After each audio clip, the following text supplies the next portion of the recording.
So more people are joining. അപ്പോൾ എല്ലാവരും mute ചെയ്തിരിക്കുക. എന്തെങ്കിലും ഡൗട്ടോ കാര്യങ്ങളോ ഉണ്ടെങ്കിൽ ചാറ്റ് സെഷനിൽ അത് ആഡ് ചെയ്യുക. Okay, I think we can start. നമ്മളിത് കൈകാര്യം ചെയ്യുന്ന വിഷയങ്ങൾ ഒരു ഓവർവ്യൂ ആയിട്ട് പറയുകയാണ്. Introduction and what is civil service, why, exam pattern, how to prepare, books which we need to read,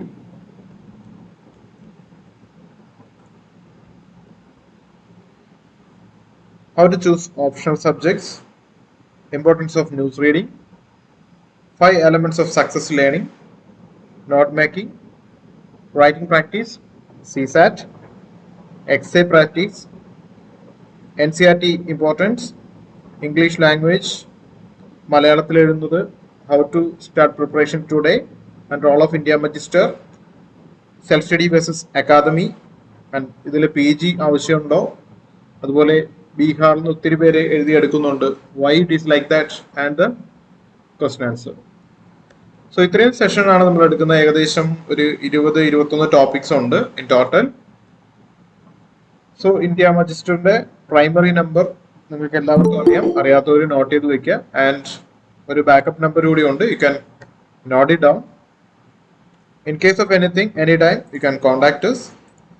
okay, so ഇൻട്രൊഡക്ഷന്റെ ഭാഗത്ത് പറയാനുള്ളത്, വാട്ട് ഈസ് ഇന്ത്യ മജിസ്റ്റർ?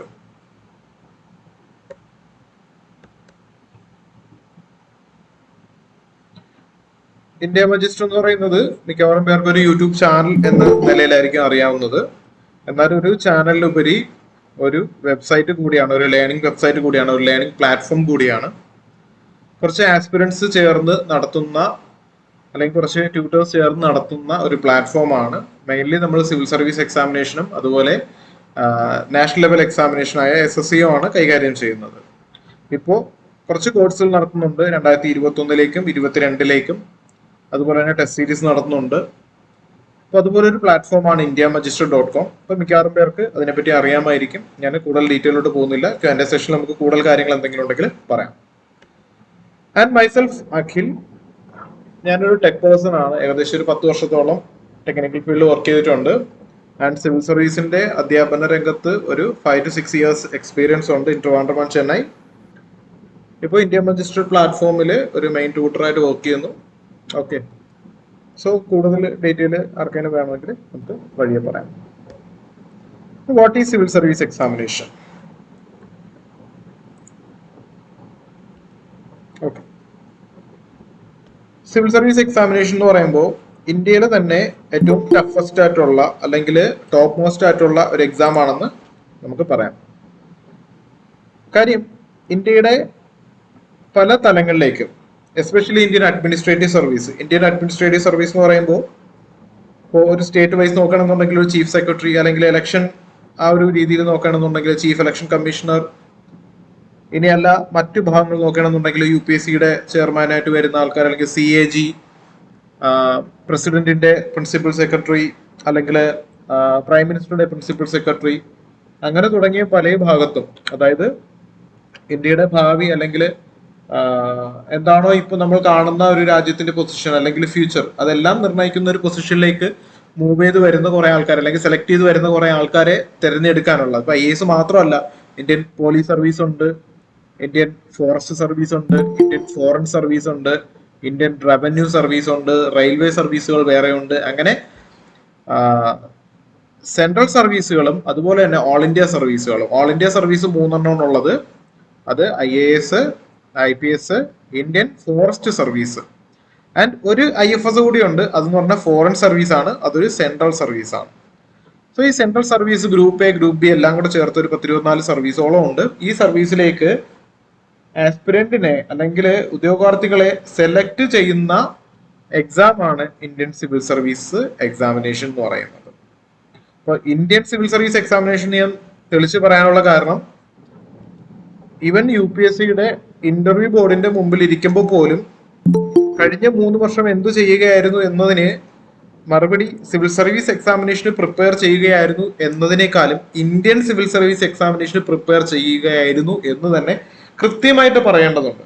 അത് പലയിടത്തും സ്പോട്ട് ഔട്ട് ആയിട്ടുള്ള ഒരു കാര്യമാണ്. So that's why I M mentioning Indian civil service examination.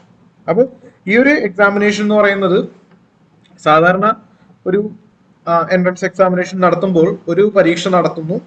Okay, ഒരു പരീക്ഷ നടത്തുന്നു. ഫോർ എക്സാമ്പിൾ ഒരു 100 മാർക്കിന്റെ ഒരു പരീക്ഷ നടത്തുന്നു. അതിന് ടോപ്പിൽ വരുന്ന ഒരു 100 പേർക്കോ അല്ലെങ്കിൽ 1000 പേർക്കോ സർവീസ് കൊടുക്കുന്ന രീതിയല്ല സിവിൽ സർവീസിനുള്ളത്. ഇവിടെ പ്രിലിമിനറി എന്ന് പറയുന്ന ഒരു ഭാഗമുണ്ട്, ഒരു ഹയസ്റ്റ് ഫിൽട്രേഷൻ നടക്കുന്ന ഒരു ഭാഗം. പിന്നെ ഇവിടെ മെയിൻസ് എക്സാമിനേഷൻ എന്ന് പറയുന്ന ഒരു ഭാഗമുണ്ട്, എഴുത്തു പരീക്ഷയാണ്. 9 പേപ്പറുകളാണ് ഇവിടെ കൈകാര്യം ചെയ്യുന്നത്. ഇത് കഴിഞ്ഞിട്ട് ഒരു ഇന്റർവ്യൂ ഭാഗമുണ്ട്. നോർമലി ഇതിനെ പേഴ്സണാലിറ്റി ടെസ്റ്റ് എന്നാണ് പറയുന്നത്. പേഴ്സണാലിറ്റി ടെസ്റ്റ് ഇവിടെ വ്യക്തിത്വമാണ് നോക്കുന്നത്. ഇന്റർവ്യൂ എന്ന് തന്നെ അങ്ങനെ വിളിക്കാറില്ല, പേഴ്സണാലിറ്റി ടെസ്റ്റ്. അങ്ങനെ 3 തലങ്ങളായിട്ടാണ് ഇതിന്റെ ഒരു എക്സാം ക്രമീകരിച്ചിരിക്കുന്നത്.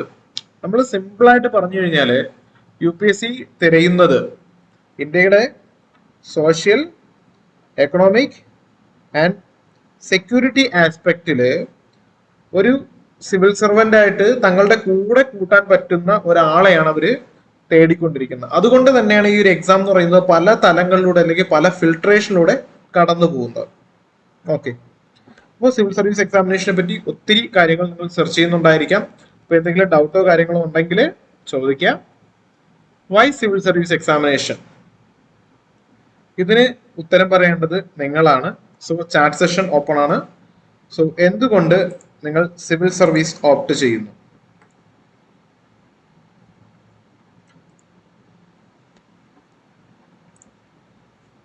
Why you are choosing civil service?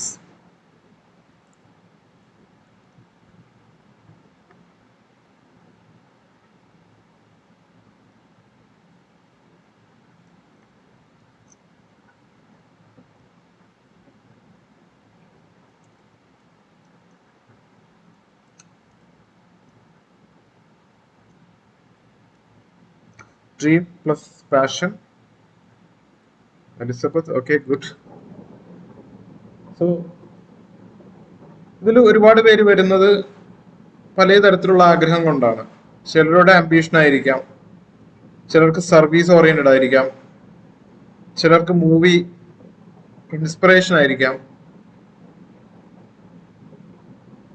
Okay, പിന്നെ ചിലരെങ്കിലും ഒക്കെ നമ്മുടെ നാട്ടിലെ ചില സിവിൽ സർവീസിലിരിക്കുന്ന ആൾക്കാരെ കണ്ടിട്ട് അതുപോലെ ആകണം എന്ന് കരുതിയിട്ട് വരുന്നവരുണ്ടായിരിക്കാം.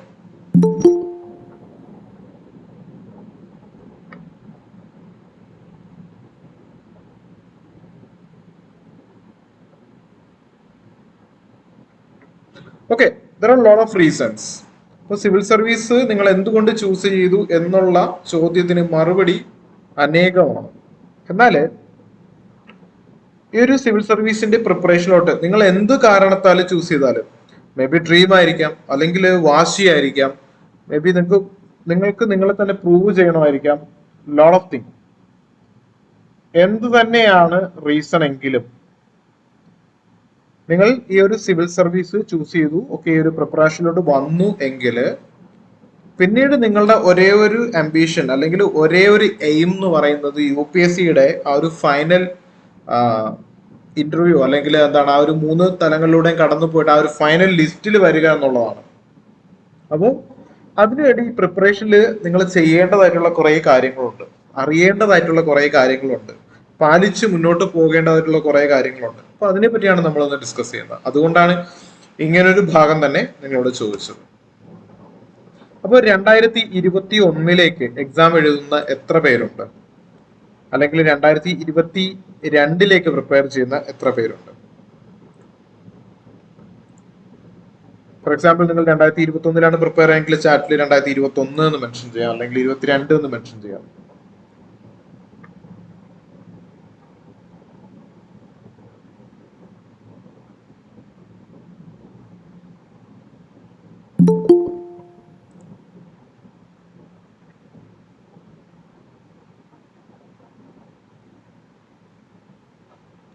Lot of people. Okay, 2023 prepare ചെയ്യുന്ന ആരെങ്കിലും ഉണ്ടോ? ഫോർ എക്സാമ്പിൾ ഡിഗ്രിയുടെ കൂടെ തന്നെ ഇപ്പോഴേ ഒരു ലോങ് ടൈം ആംബിഷനായിട്ട് വെച്ചുകൊണ്ട് ആ ഒരു രീതിയിൽ 2023. ഗുഡ്. മോസ്റ്റ്ലി ഇത്തരത്തിലുള്ള ആൾക്കാർ മിക്കവാറും അവരുടെ ഡിഗ്രിയുടെ കൂടെ ആയിരിക്കും ഈ ഒരു സർവീസ് അല്ലെങ്കിൽ ഈ ഒരു പ്രിപ്പറേഷന് വേണ്ടിയിട്ടുള്ള കാര്യങ്ങൾ ചെയ്യുന്നത്. Anyone aiming four 2024? 2024 പ്രിപ്പയർ ചെയ്യുന്ന ആരെങ്കിലും ഉണ്ടോ?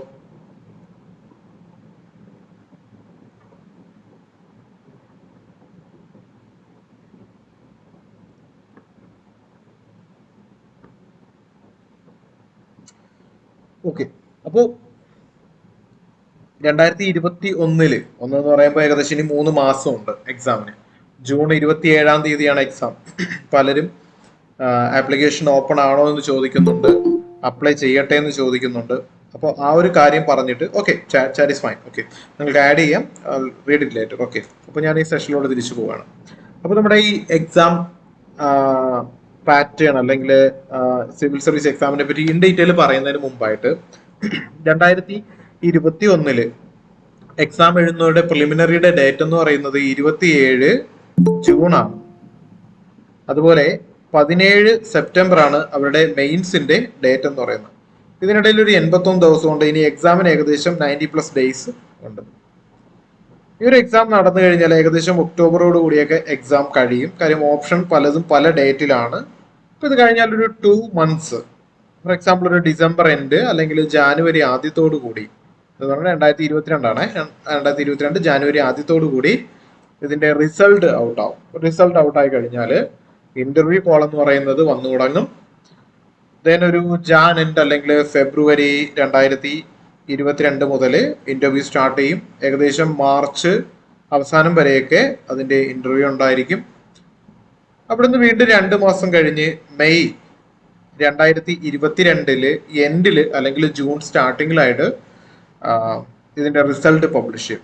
2021 പ്രോസസ്സ് തുടങ്ങിയവര് ഈ ജൂൺ മുതൽ അടുത്ത ഒരു മെയ് വരെ 1 വർഷത്തോളമാണ് ആ ഒരു പ്രോസസ്സ് പൊയ്ക്കൊണ്ടിരിക്കുന്നത്. ഇനിയിപ്പോ 2022 എഴുതാനായിട്ട് ഉദ്ദേശിക്കുന്നവര് അവരുടെ എക്സാം എന്ന് പറയുന്നത് എഴുതുന്നത് 2022 ജൂണിലും അതിന്റെ റിസൾട്ട് പ്രതീക്ഷിക്കേണ്ടത് ഏകദേശം മെയ് 2023 സോ അങ്ങനെ ഈ ഒരു എക്സാം തന്നെ 1 വർഷത്തോളം നീണ്ടു പോവുകയാണ് ചെയ്യുന്നത്. ഇപ്പൊ ചിലരെങ്കിലും ഇപ്പൊ ഇതിന്റെ ഒരു വിൻഡോ ഓപ്പൺ ആണ്, അതായത് അപ്ലൈ ചെയ്യേണ്ട ഒരു വിൻഡോ ഓപ്പൺ ആണോ എന്ന് ചോദിക്കാറുണ്ട്. 24 മാർച്ച് വരെ ഇത് ഓപ്പൺ ആണ്. ഇത് 3 ദിവസം കൂടെ ഓപ്പൺ ആണ്. വൈകുന്നേരം 6 മണി വരെ അതിന്റെ വിൻഡോ ഓപ്പൺ ആണ്. അതിന്റെ ഫസ്റ്റ് പാർട്ടും സെക്കൻഡ് പാർട്ടും കംപ്ലീറ്റ് ചെയ്തിരിക്കണം. അങ്ങനെയുള്ളവർക്ക് ആ എക്സാം എഴുതാനായിട്ട് സാധിക്കും. അപ്പോൾ പുതുതായിട്ട് ആരെങ്കിലും വന്നു കഴിഞ്ഞാൽ ഒരു ചാൻസ് വെറുതെ കളയുന്നത് അത്ര ബുദ്ധിപരമായിട്ടുള്ള ഒരു പ്രവൃത്തിയല്ല. If you have lot of chance ഒരു ട്രൈ കൊടുക്കുന്നത് തെറ്റില്ല. പക്ഷേ സിവിൽ സർവീസ് എക്സാം എന്ന് പറയുന്നത് കുറച്ച് ലെങ്തിയർ പ്രിപ്പറേഷൻ വേണ്ടതാണ്. ഞാനിപ്പോൾ പറഞ്ഞു ഏകദേശം 1 വർഷത്തോളം ഇതിന്റെ എക്സാം പ്രോസസ് നടക്കുന്ന, അതിനും 1 വർഷം മുമ്പ് നിങ്ങൾ പഠനം തുടങ്ങണം.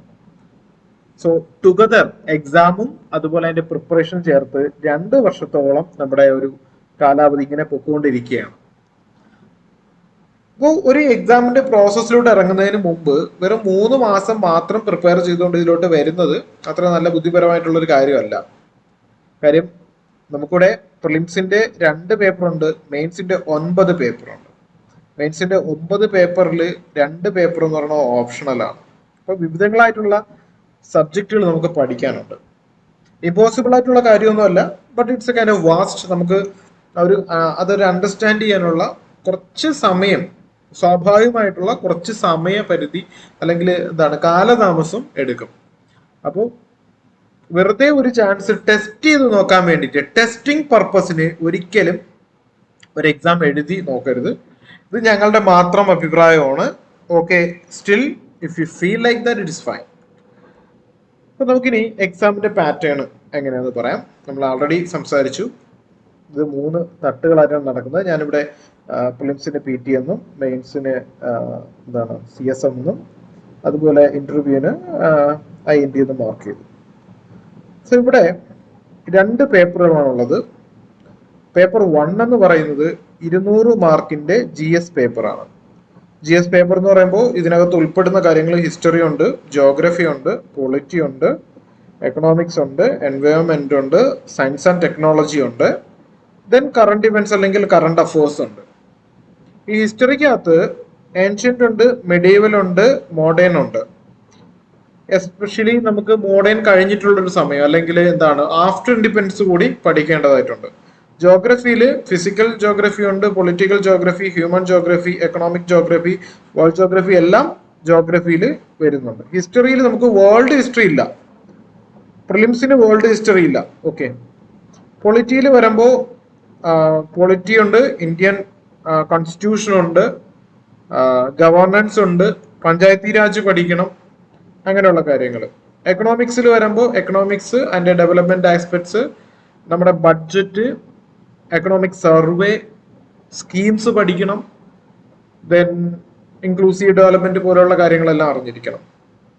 ഇവിടെ എൻവയോൺമെന്റ് ആൻഡ് എക്കോളജി എന്ന് പറയുന്ന ഒരു പോർഷനിൽ വൈൽഡ് ലൈഫ് സാങ്ച്വറീസ് പഠിക്കണം, നാഷണൽ പാർക്കുകളെ പറ്റി അറിയണം, അങ്ങനെ തുടങ്ങുന്ന ഇൻഫോർമേഷൻ ആണ് വേണ്ടത്. പക്ഷെ ഇത് ഇൻഡെപ്ത് പഠനം വേണ്ട എന്ന് നമ്മുടെ സിലബസിൽ തന്നെ പറയുന്നുണ്ട്. And science and technology, physics, chemistry, bioscience അല്ലെങ്കിൽ life science, astrophysics, biotechnology, anything ചോദിക്കാം. പക്ഷെ കൂടുതലും കറണ്ട് അഫേഴ്സ് റിലേറ്റഡ് ആയിട്ട് വരുന്ന കാര്യങ്ങളുടെ ഒരു കാര്യമായിരിക്കും ഇവിടെ സയൻസ് ആൻഡ് ടെക്നോളജിയിൽ മോസ്റ്റ് പ്രോബബ്ലി ചോദിക്കുന്നത്.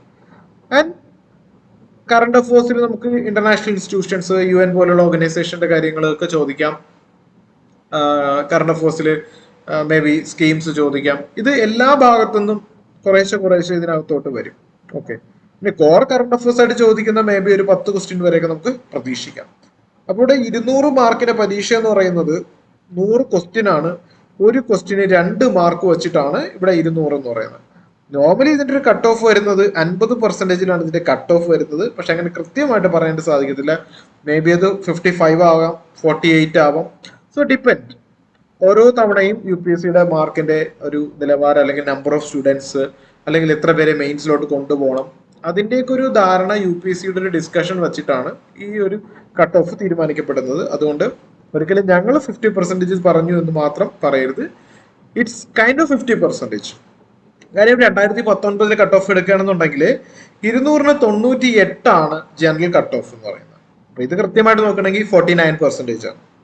അപ്പോൾ ഈ ഒരു ഐഡിയ വെച്ചിട്ടാണ് പറയുന്നത് ഏകദേശം 50% 60% കൂടിയിട്ടൊന്നും കണ്ടിട്ടില്ല, ഈ റീസെന്റ് ആയിട്ട് കണ്ടിട്ടില്ല. ഓക്കെ, ഇവിടെ ഒരു പേപ്പർ കൂടിയുണ്ട്. അതെന്ന് പറയുന്നത് സിവിൽ സർവീസ് ആപ്റ്റിറ്റ്യൂഡ് ടെസ്റ്റ് ആണ്. ഇതും 200 മാർക്കിനാണ്. ഇവിടെ വരുന്നത് 80 ക്വസ്റ്റ്യൻ ആണ്. 2.5 മാർക്ക് വീതമാണ് ഇവിടെ അവാർഡ് ചെയ്യുന്നത്. പക്ഷെ ഇതൊരു ക്വാളിഫയിങ് പേപ്പർ ആണ്. ഇത് 33% മാത്രം മതി ഈ ഒരു പേപ്പറിന്. അതിന്റെ കാരണം എന്ന് പറയുന്നത് 2011 ആദ്യമായിട്ട് ഈ പേപ്പർ ഇൻട്രൊഡ്യൂസ് ചെയ്യുന്നത്. ഇതിൽ വരുന്ന ന്യൂമറിക്കൽ എബിലിറ്റി വരുന്നുണ്ട്, logical reasoning, decision making, interpersonal skills, അതുപോലുള്ള കാര്യങ്ങളാണ് ഇതിനകത്ത് വരുന്നത്. അപ്പൊ 2011 ഇൻട്രൊഡ്യൂസ് ചെയ്ത ഈ ഒരു പേപ്പർ കാര്യം രണ്ടിന്റെയും കൂടെ ചേർത്ത് 400 മാർക്കിനാണ് ഇതിന്റെ എക്സാം നടത്തിക്കൊണ്ടിരുന്നത്.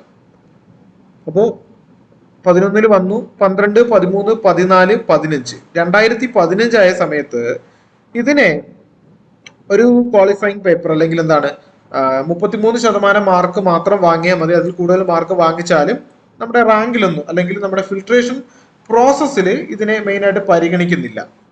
അപ്പോൾ അത് UPSC വ്യക്തമാക്കി 2015 മുതൽ 33% മാർക്ക് മാത്രം മതി. ഇപ്പൊ ഇൻഡെപ്ത് ഡീറ്റെയിലോട്ട് നമ്മൾ പോകുന്നില്ല. ഇനി മെയിൻസിന്റെ കാര്യമാണെന്നുണ്ടെങ്കിൽ മൊത്തം 9 പേപ്പറാണ്. 2 പേപ്പർ എന്ന് പറയുന്നത് paper A and B. A എന്ന് പറഞ്ഞാൽ ഒരു ഇന്ത്യൻ ലാംഗ്വേജ് ആണ്. മോസ്റ്റ്ലി മലയാളമായിരിക്കും ചൂസ് ചെയ്യുന്നത്. ഹിന്ദി ചൂസ് ചെയ്യുന്ന ആൾക്കാരെ ഞാൻ കണ്ടിട്ടുണ്ട്. B എന്ന് പറയുന്നത് വേറെ ചോയ്സ് മലയാളികൾക്കില്ല.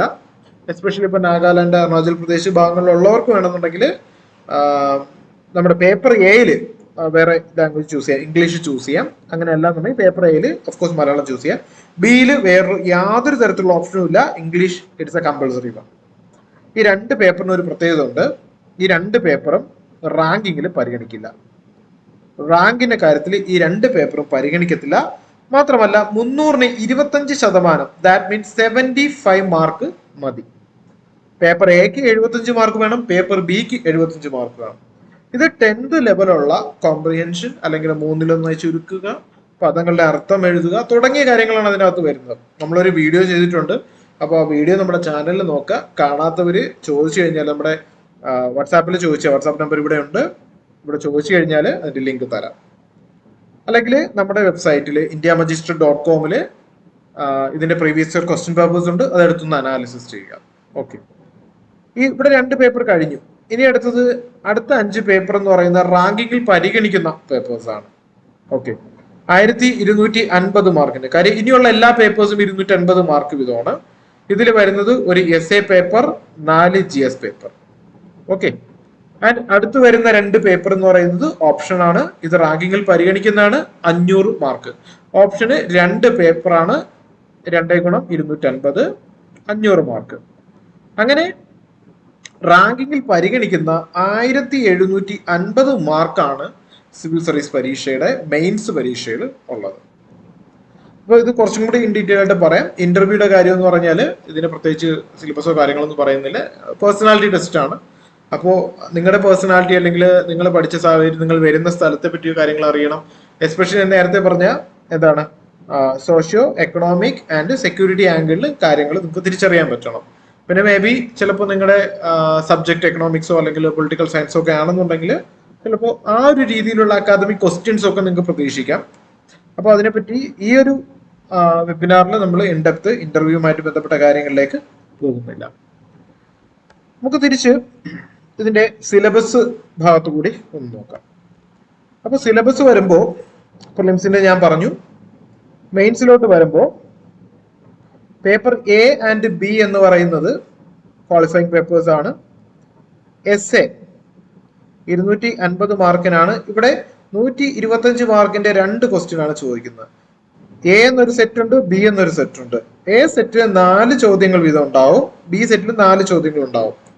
ഇതിൽ നിന്ന് ഒരെണ്ണം നമ്മൾ ചൂസ് ചെയ്ത് എഴുതുക. ആ ഒരെണ്ണത്തിന് 125 മാർക്ക് കിട്ടും. അതിന്റെ ബിയിൽ 4 ക്വസ്റ്റ്യൻസ് ഉണ്ടാവും, അതിൽ ഒരു ക്വസ്റ്റ്യൻ നമ്മൾ ചൂസ് എഴുതുക, അതിന് 125 മാർക്ക് കിട്ടും. അങ്ങനെ 250 മാർക്കാണ് മാക്സിമം അവാർഡ് ചെയ്യുന്നത്. ഒരു 150 മാർക്ക് വരെയൊക്കെ അത്യാവശ്യം നല്ല രീതിയിൽ എഴുതി പ്രാക്ടീസ് കഴിഞ്ഞാൽ നേടാവുന്ന ഒരു പേപ്പറാണിത്. ഇതിന് ഡെഫിനറ്റ് ആയിട്ടൊരു സിലബസ് കാര്യങ്ങളൊന്നും പറയുന്നില്ല. Then GS 1, 2, 3, 4. GS 1 വരുന്നതെന്ന് പറയുന്നത് ഹിസ്റ്ററി വരുന്നുണ്ട്. ഹിസ്റ്ററിയിൽ ആൻഷ്യന്റ് ആൻഡ് മിഡീവൽ പ്രത്യേകിച്ച് പറയുന്നില്ല, പക്ഷേ വേൾഡ് ഹിസ്റ്ററി ഉണ്ട്. ഓക്കെ, ദെൻ ആർട്സ് ഉണ്ട്, കൾച്ചർ, ആർട്സ് ആൻഡ് കൾച്ചർ എന്ന് പറയുന്ന ഒരു പോർഷൻ ഉണ്ട്. ജോഗ്രഫി നല്ല രീതിയിലുണ്ട്, സോഷ്യോളജി. ഇത്രയാണ് പേപ്പർ 1 വരുന്നത്. 2 വരുന്നത് ഇന്ത്യൻ പൊളിറ്റി അല്ലെങ്കിൽ എന്താണ് പൊളിറ്റിക്സ് എന്നോ പൊളിറ്റി എന്നോ പറയാം. ഇന്ത്യൻ കോൺസ്റ്റിറ്റ്യൂഷൻ വരുന്നുണ്ട്, ഗവർണൻസ് വരുന്നുണ്ട്, ഇന്റർനാഷണൽ റിലേഷൻസ് വരുന്നുണ്ട്. പേപ്പർ 3 കുറച്ചുകൂടി കൂടുതൽ കണ്ടന്റ്സ് വരുന്ന ഈ പേപ്പറിലാണ്. എക്കണോമിക്സ് വരുന്നുണ്ട്, എൻവയോൺമെന്റ് വരുന്നുണ്ട്, disaster management, science and technology, internal security, ഇങ്ങനെ ഒത്തിരി കാര്യങ്ങൾ ഈ ഒരു പേപ്പറിനകത്ത് വരുന്നുണ്ട്. അതുകൊണ്ട് തന്നെ ഏറ്റവും ടഫറായിട്ടുള്ള ഒരു പേപ്പർ ഏതെന്ന് ചോദിച്ചു കഴിഞ്ഞാൽ ഇത് തന്നെയാണ് മറുപടി. മാർക്കിന്റെ ഒരു ഡീറ്റെയിൽ ഒക്കെ ഞാൻ പറയാം. ഇത് എത്തിക്സ്, ഇന്റഗ്രിറ്റി, ആപ്റ്റിറ്റ്യൂഡ്. എഗെയിൻ നമ്മുടെ എസ്എ പേപ്പർ പോലെ തന്നെ ഒരു സ്കോറിംഗ് പേപ്പറാണ്. മേ ബി ഒരു 150 വരെയൊക്കെ സ്കോർ ചെയ്യാൻ പറ്റുന്ന ഒരു പേപ്പറാണ് എത്തിക്സ്, ഇന്റഗ്രിറ്റി, ആപ്റ്റിറ്റ്യൂഡ് എന്ന് പറയുന്ന GS 4 എന്ന് പറയുന്ന പേപ്പർ. ഈ GS 1 എന്ന് പറയുന്ന കമ്പാരിറ്റീവ്ലി കുറച്ചും കൂടി സ്കോറിംഗ് ആണ്. 120 ആണ് അതിന്റെ ഒരു സ്കോറിംഗ് മാക്സിമം, അല്ലെങ്കിൽ നമ്മൾ കണ്ടുവരുന്ന ഒരു ട്രെൻഡ് എന്ന് പറയുന്നത്. ഇവിടെ എന്ന് പറയുമ്പോൾ ഒരു 100-നും 110-നും ഇടയിലാണ് GS 2ന്റെ സ്കോറിംഗ് വരുന്നത്. ആൻഡ് GS 3 എന്ന് പറയുമ്പോഴത്തേക്കും കുറച്ചും കൂടി ശോകമാണ്. ഒരു 90 to 100 ഒക്കെയാണ് ഒരു ആവറേജ് അല്ലെങ്കിൽ മാക്സിമം സ്കോറിംഗിൽ നമ്മൾ കാണുന്നത്.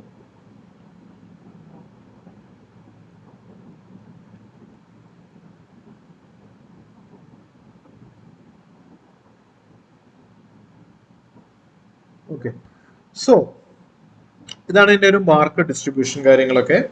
ഇപ്പോൾ സിലബസിലും ഇൻഡെപ്ത് ഓരോ സബ്ജക്റ്റിനും പോകുന്നില്ല.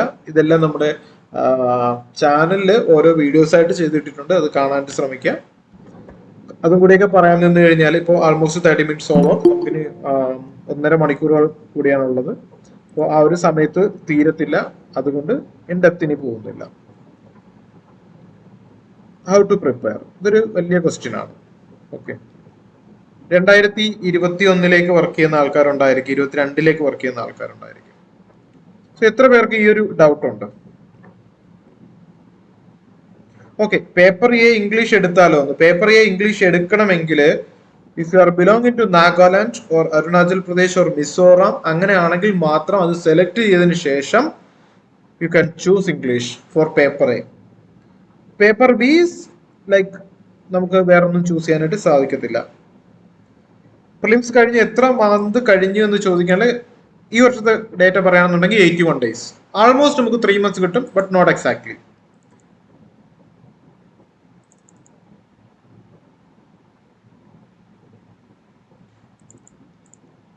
ഓക്കെ, നമുക്ക് ആ ലാംഗ്വേജിന്റെ കാര്യമൊക്കെ പറയാം വിജയ്.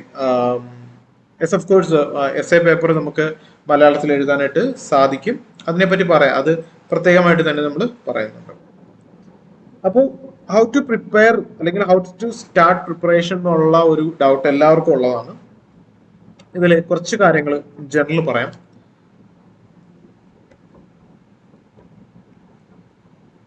പലപ്പോഴും പറഞ്ഞു ബോറടിപ്പിക്കുന്ന ഒരു ഭാഗമാണ് സിലബസിനെ പറ്റി അറിയണമെന്ന് പറയുന്നത്.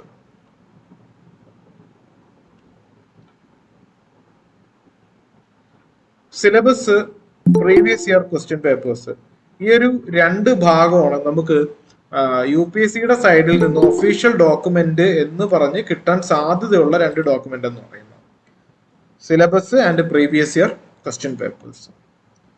ഈ ഒരു സിലബസ് ഞാൻ നേരത്തെ പറഞ്ഞു, പ്രിലിംസിന്റെ സിലബസ് എന്ന് പറയുമ്പോഴത്തേക്കും 7 ബുള്ളറ്റ് പോയിന്റ്സിലാണ് പറഞ്ഞ് അവസാനിപ്പിക്കുന്നത്. ശരിക്കും ഈ ഒരു സിലബസ് ഡീകോഡ് ചെയ്യാൻ നിന്ന് കഴിഞ്ഞാൽ ഏകദേശം 400ഓളം മെയിൻ ടോപ്പിക്കിലോട്ടും 1000കണക്കിന് സബ് ടോപ്പിക്കിലോട്ടും നമുക്ക് കൊണ്ടുപോകാനായിട്ട് സാധിക്കും.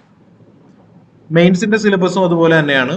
ഏകദേശം കാര്യങ്ങളൊക്കെ പറഞ്ഞിട്ടുണ്ട്. ചില വേർഡ്സ്, എസ്പെഷ്യലി വേൾഡ് ഹിസ്റ്ററി, നമുക്ക് American revolution, French revolution, unification of Italy, Germany, Russian revolution, 2 world war പഠിക്കാനുണ്ട്, ഇൻഡസ്ട്രിയൽ റവല്യൂഷന്റെ സമയത്തുള്ള കാര്യങ്ങൾ പഠിക്കണം. പക്ഷെ ഇതെല്ലാം പറഞ്ഞു തീർക്കുന്നത് ഒരേ ഒരു ബുള്ളറ്റ് പോയിന്റിലാണ്. അപ്പോൾ അങ്ങനെയുള്ള സാഹചര്യങ്ങളും ഉണ്ട്. അപ്പോൾ സിലബസ് എന്താണെന്ന് അല്ലെങ്കിൽ ഏത് ഭാഗത്ത് എംഫസൈസ് ചെയ്ത് പഠിക്കണമെന്ന് മാത്രമേ, അല്ലെങ്കിൽ എങ്ങനെയൊക്കെ ആയിരിക്കണമെന്ന് മാത്രമേ UPSC ഒരു നൊട്ടേഷൻ തരുന്നുള്ളൂ. ഇത് ഏത് തരത്തിൽ ചോദിക്കുമെന്ന് നമ്മളെ വ്യക്തമാക്കുന്ന ഒരു ഡോക്യുമെന്റ് എന്ന് പറയുന്നത് പ്രീവിയസ് ഇയർ ക്വസ്റ്റ്യൻ പേപ്പേഴ്സ് ആണ്. അത് പ്രിലിംസിന്റെയും മെയിൻസിന്റെയും ക്വസ്റ്റ്യൻ പേപ്പേഴ്സ് അനാലിസിസ് ചെയ്യുന്ന വഴി, അല്ലെങ്കിൽ അത് പലതവണ നോക്കി നമ്മൾ മനസ്സിലാക്കിയെടുക്കണം ഏതൊക്കെ തരത്തിലാണ് എക്സാംസ്. മോഡേൺ ഇന്ത്യയിൽ ഇപ്പോൾ 1919 ആക്ട് അല്ലെങ്കിൽ സൈമൺ കമ്മീഷന്റെ ടൈം, 1935 ആക്ടിനുള്ള ഇമ്പോർട്ടൻസ്, അപ്പൊ ഇതൊക്കെ മനസ്സിലാക്കണമെന്നുണ്ടെങ്കിൽ ഇത് എത്ര തവണ ഈ ഒരു ഭാഗത്തുനിന്ന് ചോദ്യങ്ങൾ ഉണ്ടായി എന്ന് നമ്മൾ തന്നെ നോക്കി മനസ്സിലാക്കി അതിനുവേണ്ടി വർക്ക് ചെയ്യണം. ബുക്കുകൾ കാര്യങ്ങളൊക്കെ കൊണ്ട് നമ്മൾ വരുന്ന ഭാഗത്ത് അതിനെപ്പറ്റി പറയാം. അപ്പോൾ ഈ 2 കാര്യത്തെ പറ്റി വ്യക്തത ഉണ്ടായിരിക്കണം. You should know the syllabus well and previous year question papers. നിങ്ങൾ പ്രിപ്പറേഷൻ തുടങ്ങുന്ന സമയത്ത് തന്നെ അറ്റ്ലീസ്റ്റ് ഒരു 3-4 ഇയേഴ്സിലെ ക്വസ്റ്റ്യൻ പേപ്പേഴ്സ് എങ്കിലും നിങ്ങൾ നോക്കണം. ഇത് എവിടെ കിട്ടുമെന്ന് ചോദിച്ചു കഴിഞ്ഞാൽ indiamagister.com എന്നുള്ള വെബ്സൈറ്റിൽ ഉണ്ട്. അങ്ങനെയല്ല എന്നുണ്ടെങ്കിൽ upsc.gov.in എന്ന് പറയുന്ന upsc.gov.in എന്ന് പറയുന്ന UPSCയുടെ ഒഫീഷ്യൽ വെബ്സൈറ്റ് നോക്കാം. അതിനകത്ത് നിങ്ങൾക്ക് ഫ്രീ ആയിട്ട് ഡൗൺലോഡ് ചെയ്യാനായിട്ട് സാധിക്കും. അപ്പോൾ ഈ ഒരു 2 ഡോക്യുമെന്റ് കഴിഞ്ഞാൽ നിങ്ങൾക്ക് ബേസിക് അണ്ടർസ്റ്റാൻഡിംഗ് ആണ് പിന്നെ വേണ്ടത്. ബേസിക് അണ്ടർസ്റ്റാൻഡിങ്ങിന് എപ്പോഴും നല്ലതെന്ന് പറയുന്നത് NCERT ഡോക്യുമെന്റുകളാണ്. 2 അഭിപ്രായമുണ്ട് ഈ കാര്യത്തിൽ. NCERT വായിക്കണം, അല്ലെങ്കിൽ NCERTക്ക് തത്തുല്യമായിട്ടുള്ള ബുക്കുകൾ വായിക്കണം, NCERT വായിക്കേണ്ട, അങ്ങനെ പല തരത്തിലുള്ള അഭിപ്രായമുണ്ട്. അപ്പൊ ഇവിടെ ഞങ്ങൾ പറഞ്ഞു കൊടുക്കുന്നത് NCERT ബുക്കുകൾ വായിക്കണം. അതിനുള്ള റീസൺ എന്ന് പറയുന്നത് NCERT ബുക്ക് എന്ന് പറയുന്നത് ഒരു ഫ്രീ റിസോഴ്സ് ആണ്. ആൻഡ് ഈ ഒരു റിസോഴ്സ് പബ്ലിഷ് ചെയ്യുന്നത് ഗവൺമെന്റ് ആണ്. എക്സാമ്പിൾ, ഒരു ഡൗട്ട്, ഫോർ എക്സാമ്പിൾ ഒരു പീക്കിനെ പറ്റി, ഒരു മൗണ്ടൻ പീക്കിനെ പറ്റി പറയുന്നു. മേ ബി വിക്കിപീഡിയയിൽ പറഞ്ഞിട്ടുള്ളത് XYZ എന്ന് പറയുന്ന ഒരു മൗണ്ടൻ പീക്ക് ആണ് ഹയസ്റ്റ് ഫോർ ഒരു സംസ്ഥാനത്തെ ഒരു ഹയസ്റ്റ് പീക്ക് എന്ന് പറയുന്നതെങ്കിൽ, അറ്റ് ദ സെയിം ടൈം NCERTയിൽ അതൊരു ഡിഫറെന്റ് ആയിട്ടുള്ള ഇൻഫർമേഷൻ ആണെന്നുണ്ടെങ്കിൽ യു ട്രസ്റ്റ് NCERT, ബിക്കോസ് ഇത് ഗവൺമെന്റ് സോഴ്സ് ആണ്. അൾട്ടിമേറ്റ്ലി ഗവൺമെന്റ് സോഴ്സ് മാത്രമായിരിക്കും നമ്മുടെ ഒരു ആൻസർ കീ ആയിട്ട് മാറുന്നത്. അപ്പൊ നമുക്ക് കൂടുതൽ റിലയബിലിറ്റി ഉള്ളതെന്ന് പറയുന്നത് NCERT ആണ്. പിന്നെ ഡയറക്റ്റ് ആയിട്ടോ ഇൻഡയറക്റ്റ് ആയിട്ടോ ഓരോ വർഷവും ഏകദേശം 30% പ്രിലിംസ് ക്വസ്റ്റ്യൻസ് NCERT-യുമായിട്ട് റിലേറ്റീവ് തന്നെയാണ് വരുന്നത്. ഞാൻ പറഞ്ഞു ഡയറക്റ്റ് ആയിട്ടോ ഇൻഡയറക്റ്റ് ആയിട്ടോ. നമ്മൾ ഇതിനെപ്പറ്റി എസ്പെഷ്യലി വീഡിയോസിൽ പറഞ്ഞിട്ടുണ്ട്. അപ്പോൾ അത് കാണാത്തവർ കാണാൻ ശ്രമിക്കുക. ലിങ്കൊക്കെ കാര്യങ്ങളില്ലാത്തവർ ഞങ്ങളൊന്ന് കോൺടാക്ട് ചെയ്യുക, അതിൻ്റെ ലിങ്ക്സ് തരാം. കാര്യം UPSC-യുടെ ഓരോ പ്രാവശ്യത്തെയും ക്വസ്റ്റ്യൻസ് ഏതൊക്കെ സോഴ്സിൽ നിന്നായിരിക്കും, നമുക്ക് സോഴ്സ് മാത്രമേ കണ്ടുപിടിക്കാനായിട്ട് സാധിക്കത്തുള്ളൂ. UPSC എന്ന് പറയുന്നത് ഒരു അൾട്ടിമേറ്റ് അതോറിറ്റിയാണ്. അപ്പോൾ അവരുടെ ഏത് ക്വസ്റ്റ്യൻസ് ഒക്കെ അത്രത്തോളം നമുക്ക് ഗസ് ചെയ്യാൻ പറ്റില്ല. ബട്ട് നമുക്ക് ആ സോഴ്സുകളൊക്കെ പോയി പഠിക്കാനായിട്ട് സാധിക്കും. ഓക്കെ, അപ്പോൾ NCERT ബുക്കുകൾ വായിക്കുക. ഏകദേശം 30ഓളം NCERTs 8 ഷെഡ്യൂളാക്കി നമ്മുടെ വെബ്സൈറ്റിൽ indiamagistry.com തന്നെ ഉണ്ട്. ആ ഒരു ബുക്കുകൾ പഠിക്കുന്ന വഴി നിങ്ങൾക്ക് ഓരോ സബ്ജക്റ്റിനെ പറ്റിയുമുള്ള അറിവ് ലഭിക്കും.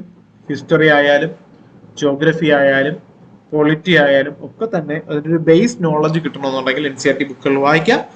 NCERT ബുക്ക് വായിച്ചതിന് ശേഷം അഡ്വാൻസ്ഡ് ബുക്കിലോട്ട് വരിക. അഡ്വാൻസ്ഡ് ബുക്ക് എന്ന് പറയുമ്പോൾ ഞാനിവിടെ ഒരു എക്സാമ്പിൾ പറയാം.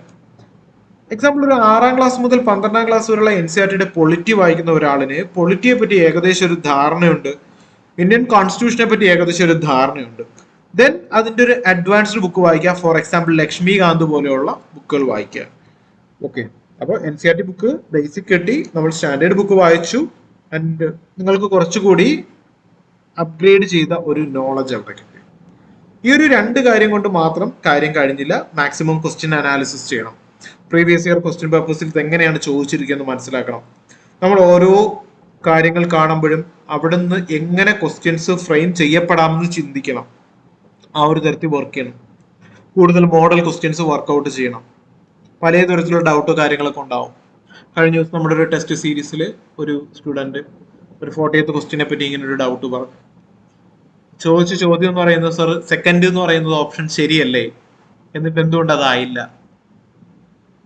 ഓക്കെ, അവിടെ ശരിക്കും ചോദ്യം എന്ന് പറയുന്നത് which of the following is incorrect എന്നാണ്. അപ്പോൾ ക്വസ്റ്റ്യനെ പറ്റി നമുക്ക് നല്ലൊരു ധാരണ ഉണ്ടായിരിക്കണം. ചിലപ്പോൾ നമ്മുടെ മുമ്പിൽ കാണുന്ന ഓപ്ഷൻ A എന്ന് പറയുന്നത് പരമാർത്ഥമായിരിക്കും, ശരിയായിരിക്കും. പക്ഷെ ക്വസ്റ്റ്യൻ ചോദിച്ചിരിക്കുന്നത് ചിലപ്പോൾ ഇൻകറക്റ്റ് ആയിരിക്കും. അപ്പോൾ അത് കൃത്യമായിട്ട് കണ്ടെത്തണമെന്നുണ്ടെങ്കിൽ നല്ല രീതിയിലുള്ള ഒരു ക്വസ്റ്റ്യൻ പ്രാക്ടീസ് വേണം. അപ്പോൾ ഇതിനകത്ത് നിൽക്കുന്ന ഒരാളിന് അല്ലെങ്കിൽ പ്രിപ്പറേഷനിൽ നിൽക്കുന്ന ഒരാളിന് എല്ലാം ക്വസ്റ്റ്യൻസ് തന്നെയാണ്. ഓരോ ദിവസത്തെ ന്യൂസ് പേപ്പർ തുറക്കുമ്പോൾ കാണുന്നത് ആർട്ടിഫിഷ്യൽ ഇന്റലിജൻസിന്റെ ചോദ്യം ആയാലും, അല്ലെങ്കിൽ അതിനെപ്പറ്റി ഒരു ആർട്ടിക്കിൾ എഡിറ്റോറിയൽ ആയാലും, പേഴ്സണൽ ലിബർട്ടി ആയാലും, maybe some kind of political ആയാലും ഒക്കെ തന്നെ ആ ഒരു ആസ്പിരന്റിനെ സംബന്ധിച്ചിടത്തോളം അവന്റെ ക്വസ്റ്റ്യൻസ് ആയിരിക്കണം. സോ നമ്മളിത് നോർമലി പറഞ്ഞ നമ്മുടെ ഒരു ടോപ്പിക് അണ്ടർസ്റ്റാൻഡ് ചെയ്യുന്ന കാര്യത്തെ പറ്റിയാണ്. പിന്നെ കറണ്ട് അഫേഴ്സിന് വളരെയധികം പ്രാധാന്യമുണ്ട്. കറണ്ട് അഫേഴ്സിന് നിങ്ങൾ ന്യൂസ് പേപ്പർ വായിക്കണം. ന്യൂസ് പേപ്പർ ഒറിജിനൽ തന്നെ വായിക്കണം. അതിൽ നിന്ന് നിങ്ങളുടെ സിലബസുമായിട്ട് റിലേറ്റ് ചെയ്ത കാര്യങ്ങൾ ചൂസ് ചെയ്ത് വായിക്കുക. പ്യുവർ ആയിട്ടുള്ള പൊളിറ്റിക്കൽ ന്യൂസസ് അവോയ്ഡ് ചെയ്യാം, റീജിയണൽ ന്യൂസസ് അവോയ്ഡ് ചെയ്യാം. ഇന്റർനാഷണൽ പേജിലുള്ളത് വായിക്കുക, ബിസിനസ് പേജിലുള്ളത് വായിക്കുക, എഡിറ്റോറിയൽ പേജ് കവർ ചെയ്യുക. പിന്നെ എൻവയോൺമെന്റൽ റിലേറ്റ് ചെയ്തത്, പൊല്യൂഷൻ റിലേറ്റഡ്, ഇന്റർനാഷണൽ ട്രീറ്റീസ്, നമ്മുടെ നൈബറിംഗ് കൺട്രീസ്, ഇന്ത്യൻ ഡയസ്പോറ, അങ്ങനെ തുടങ്ങിയ കണ്ടന്റുകളെല്ലാം നിങ്ങൾ ഉറപ്പായിട്ടും വായിക്കണം. കുഞ്ഞു കുഞ്ഞു നോട്ട് പ്രിപ്പയർ ചെയ്ത് വെക്കണം. അതൊക്കെ നമുക്ക് ഓരോ സെഗ്മെന്റായിട്ട് പറയാം. സോ ന്യൂസ് റീഡിങ് ഇമ്പോർട്ടൻ്റ് ആണ്. അത് കഴിഞ്ഞിട്ട് കറണ്ട് അഫേഴ്സ് സെപ്പറേറ്റ് തന്നെ റീഡ് ചെയ്യണം. GKtoday.in എന്ന് പറയുന്ന ഒരു വെബ്സൈറ്റ് ഉണ്ട്. ആ ഒരു വെബ്സൈറ്റ് നോക്കുകയാണെന്നുണ്ടെങ്കിൽ ഡെയിലി കറണ്ട് അഫേഴ്സ് ഫ്രീ ആണ്, നിങ്ങൾക്ക് അത് ആക്സസ് ചെയ്ത് പഠിക്കാം. വേണമെങ്കിൽ മന്ത്ലി ഏതെങ്കിലും ഒരു പീരിയോഡിക്കൽ വാങ്ങുകയോ അല്ലെങ്കിൽ എന്താണ് ഡൗൺലോഡ് ചെയ്തൊക്കെ നിങ്ങൾക്ക് വായിക്കാം. അപ്പം നമ്മുടെ ഒരു പ്രിപ്പറേഷൻ എന്ന് പറയുന്നത് ഇൻ ജനറൽ പറയാനായിട്ട് ഇത്രയേ ഉള്ളൂ. കാര്യങ്ങൾ മനസ്സിലാക്കിയെടുക്കുക, പതിയെ പഠിച്ചു തുടങ്ങാം. ഓക്കെ, ഇതിൽ 2-3 കാര്യങ്ങൾ കൂടിയുണ്ട്. മെയിൻസിന് വേണ്ടിയിട്ട് റൈറ്റിംഗ് പ്രാക്ടീസ് കൂടി നടത്തണം.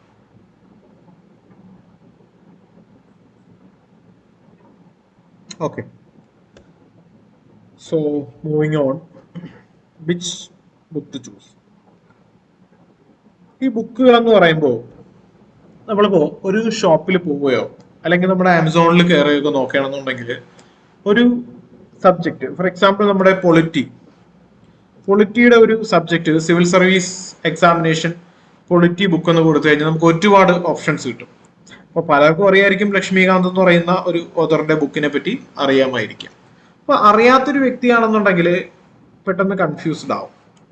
ചിലരെങ്കിലും ഇങ്ങനെ ഒരു ഓഥറിന്റെ പേര് കൂടി കേട്ടിട്ടുണ്ടാവും. DD ബാസു എന്ന് പറയുന്ന ഒരു ഓഥറിന്റെ പേര് കൂടി കേട്ടിട്ടുണ്ടായിരിക്കും. മേ ബി സുഭാഷ് കശ്യപ്, ഒരു വെൽ നോൺ ഓഥറാണ്. നല്ല ബുക്കുകളാണ് പുള്ളിയുടെ. May be PM Bakshi. അപ്പൊ ഇങ്ങനെ ഡിഫറെന്റ് ആയിട്ടുള്ള ഓഥേഴ്സിന്റെ ഡിഫറെന്റ് ആയിട്ടുള്ള ബുക്കുകളുണ്ട്. അപ്പോൾ വിച്ച് ബുക്ക് ടു ചൂസ്, ഇതൊരു വലിയ ക്വസ്റ്റ്യൻ ആണ്.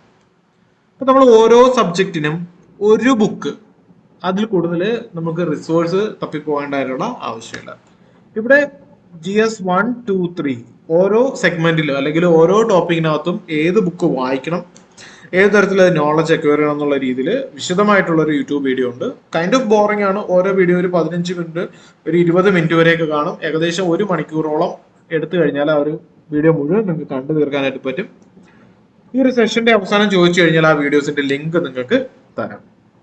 അപ്പോൾ അത് വ്യക്തമായിട്ട് കാണാം. ഇനി കുറച്ച് ഡീറ്റെയിൽ പറയാം. ഏൻഷ്യന്റ് ബുക്ക് നിങ്ങൾക്ക് വായിക്കാൻ നല്ലതെന്ന് പറയുന്നത് RS ശർമ്മ എന്ന് പറയുന്ന ഒരു ഓഥറുണ്ട്. ഇദ്ദേഹത്തിന്റെ ബുക്ക് അവൈലബിൾ ആണ്. ഏകദേശം ഒരു 300 രൂപകളാവും ഒരു ബുക്കിന്റെ വില എന്ന് പറയുന്നത്. ആൻഡ് ഇതിന്റെ ഓൾഡ് NCERT ഡൗൺലോഡ് ചെയ്ത് പഠിച്ചാലും മതിയായിരിക്കും. കാര്യം ഇദ്ദേഹം ഒരു ഹിസ്റ്റോറിയൻ ആണ്. പഴയ NCERT ബുക്ക് എഴുതിയത് ഇദ്ദേഹമാണ്. അപ്പോൾ അത് പഠിച്ചാലും മതി. ഇനി മെഡീവൽ ഇന്ത്യയുടെ കാര്യമാണെന്നുണ്ടെങ്കിൽ സതീഷ് ചന്ദ്ര, ഇദ്ദേഹവും പഴയ NCERT ബുക്ക് എഴുതിയ ആളാണ്. ഒന്നുകിൽ അദ്ദേഹത്തിന്റെ പുസ്തകം മേടിക്കുക, അങ്ങനെ അല്ല എന്നുണ്ടെങ്കിൽ കൈൻഡ് ഓഫ് നിങ്ങൾക്ക് ഓൾഡ് NCERT ഡൗൺലോഡ് ചെയ്ത് പഠിക്കാം.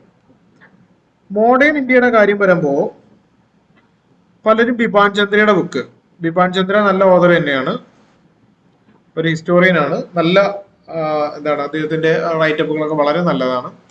ഇവിടെ ഞങ്ങൾ കുറച്ചും കൂടി ചൂസ് ചെയ്യുന്നതെന്ന് പറയുന്നത് രാജീവ് ആഹിർ. അതിനൊരു കാരണം സ്പോട്ട് ചെയ്ത് പറയാനുള്ളത്, Rajeev Ahir is a civil servant. അപ്പൊ അദ്ദേഹത്തിന്റെ നോട്ട് അല്ലെങ്കിൽ എന്താണ് ഹിസ്റ്ററിക്ക് വേണ്ടി അദ്ദേഹം എഴുതിയ ഷോർട്ട് നോട്ടാണ് spectrum publications brief history of modern India എന്ന പേരിൽ പബ്ലിഷ് ചെയ്തിട്ടുള്ളത്. അപ്പോൾ ഹിസ്റ്റോറിയൻ ആയിട്ടുള്ള ബിപാൻ ചന്ദ്ര എഴുതുന്ന ബുക്കിനേക്കാളും കുറച്ചുകൂടി റെലവെന്റ് ആയിട്ട് നിങ്ങൾക്ക് യൂസ് ചെയ്യാൻ പറ്റുന്നത് രാജീവ് ആഹിറിന്റെ ബുക്കാണ്. ഓക്കെ, ബട്ട് സ്റ്റിൽ ബിപാൻ ചന്ദ്ര വായിച്ചാലും കുഴപ്പമൊന്നുമില്ല. But choose any of these book. ഇത് രണ്ടും വേണ്ട. നിങ്ങൾ ഇതും വായിച്ച് അത് വേണ്ട. കാര്യം എന്ന് വെച്ച് കഴിഞ്ഞാൽ, ഫോർ എക്സാമ്പിൾ ഒരു 500 പേജ് വീതമാണ് ഈ ഒരു ബുക്കുകൾ ഉള്ളതെന്ന് കരുതുക. നിങ്ങളുടെ കയ്യിൽ 2 ബുക്ക് ഉണ്ടെന്നുണ്ടെങ്കിൽ നിങ്ങൾ ഇത് ഒരു തവണ വായിക്കുമ്പോൾ ഏകദേശം 1000 പേജസ് നിങ്ങൾക്ക് കവർ ചെയ്യണം. ഏതെങ്കിലും ഒരു ബുക്കാണ് ചൂസ് ചെയ്തെങ്കിൽ ഫസ്റ്റ് ടൈം റീഡിങ് കഴിഞ്ഞ് സെക്കൻഡ് ടൈം അതിനെ റിവിഷൻ ചെയ്യാം. നമ്മുടെ ടോപ്പിക് കണ്ടെത്തുക, നമ്മുടെ ബുക്കുകൾ സെലക്ട് ചെയ്യുക, അത് വായിക്കുക, മാക്സിമം റിവിഷൻ ചെയ്യുക. അതാണ് ഈ ഒരു പ്രോസസ്സ് നിങ്ങളെ സഹായിക്കുന്നത്. ദെൻ പൊളിറ്റിയിലോട്ട് വരുമ്പോൾ ഞാൻ അഫ്കോഴ്സ് പറഞ്ഞു ലക്ഷ്മികാന്തിന്റെ ബുക്ക്, വേറെ DD ബാസുവിന്റെ ബുക്കുണ്ട്, സുഭാഷ് കശ്യപിന്റെ ഉണ്ട്. But choose Laxmikanth. കാര്യം ഇത് സിവിൽ സർവീസിന് വേണ്ടി മാത്രം പ്രിപ്പയർ ചെയ്ത ബുക്കാണ്. Arts and culture, Nitin Singhania. കാര്യം നിതിൻ സിംഘാനിയ എന്ന് പറയുന്ന ഒരു സിവിൽ സർവന്റ് ആണ്. അദ്ദേഹത്തിന്റെ ബുക്ക് എന്ന് പറയുന്നത് അദ്ദേഹത്തിന്റെ note is converted to book. എക്കണോമിക്സിന്റെ കാര്യം വരികയാണെന്നുണ്ടെങ്കിൽ യു ക്യാൻ ചൂസ്. പലരും രമേശ് സിംഗിന്റെ ബുക്കൊക്കെ വാങ്ങിച്ചു കണ്ടിട്ടുണ്ട്. മേ ബി കുറച്ച് വലിയ ബുക്കാണ്, ബുദ്ധിമുട്ടാണ് അത് വായിച്ച് കവർ ചെയ്യുന്നത്. ഞാൻ ആരും ഇതുവരെ അങ്ങനെ അത് ഫുള്ള് വായിച്ച് കവർ ചെയ്തതായിട്ടും അതുകൊണ്ട് അവർക്ക് യൂസ്ഫുൾ ആയിട്ട് ഞാൻ കണ്ടിട്ടില്ല. ഇവിടെ നിങ്ങൾക്ക് വേറെ കുറച്ച് സോഴ്സസ് ഉപയോഗിക്കാം. സോ ശങ്കർ ഗണേഷ് കർപ്പയ്യ, ശങ്കർ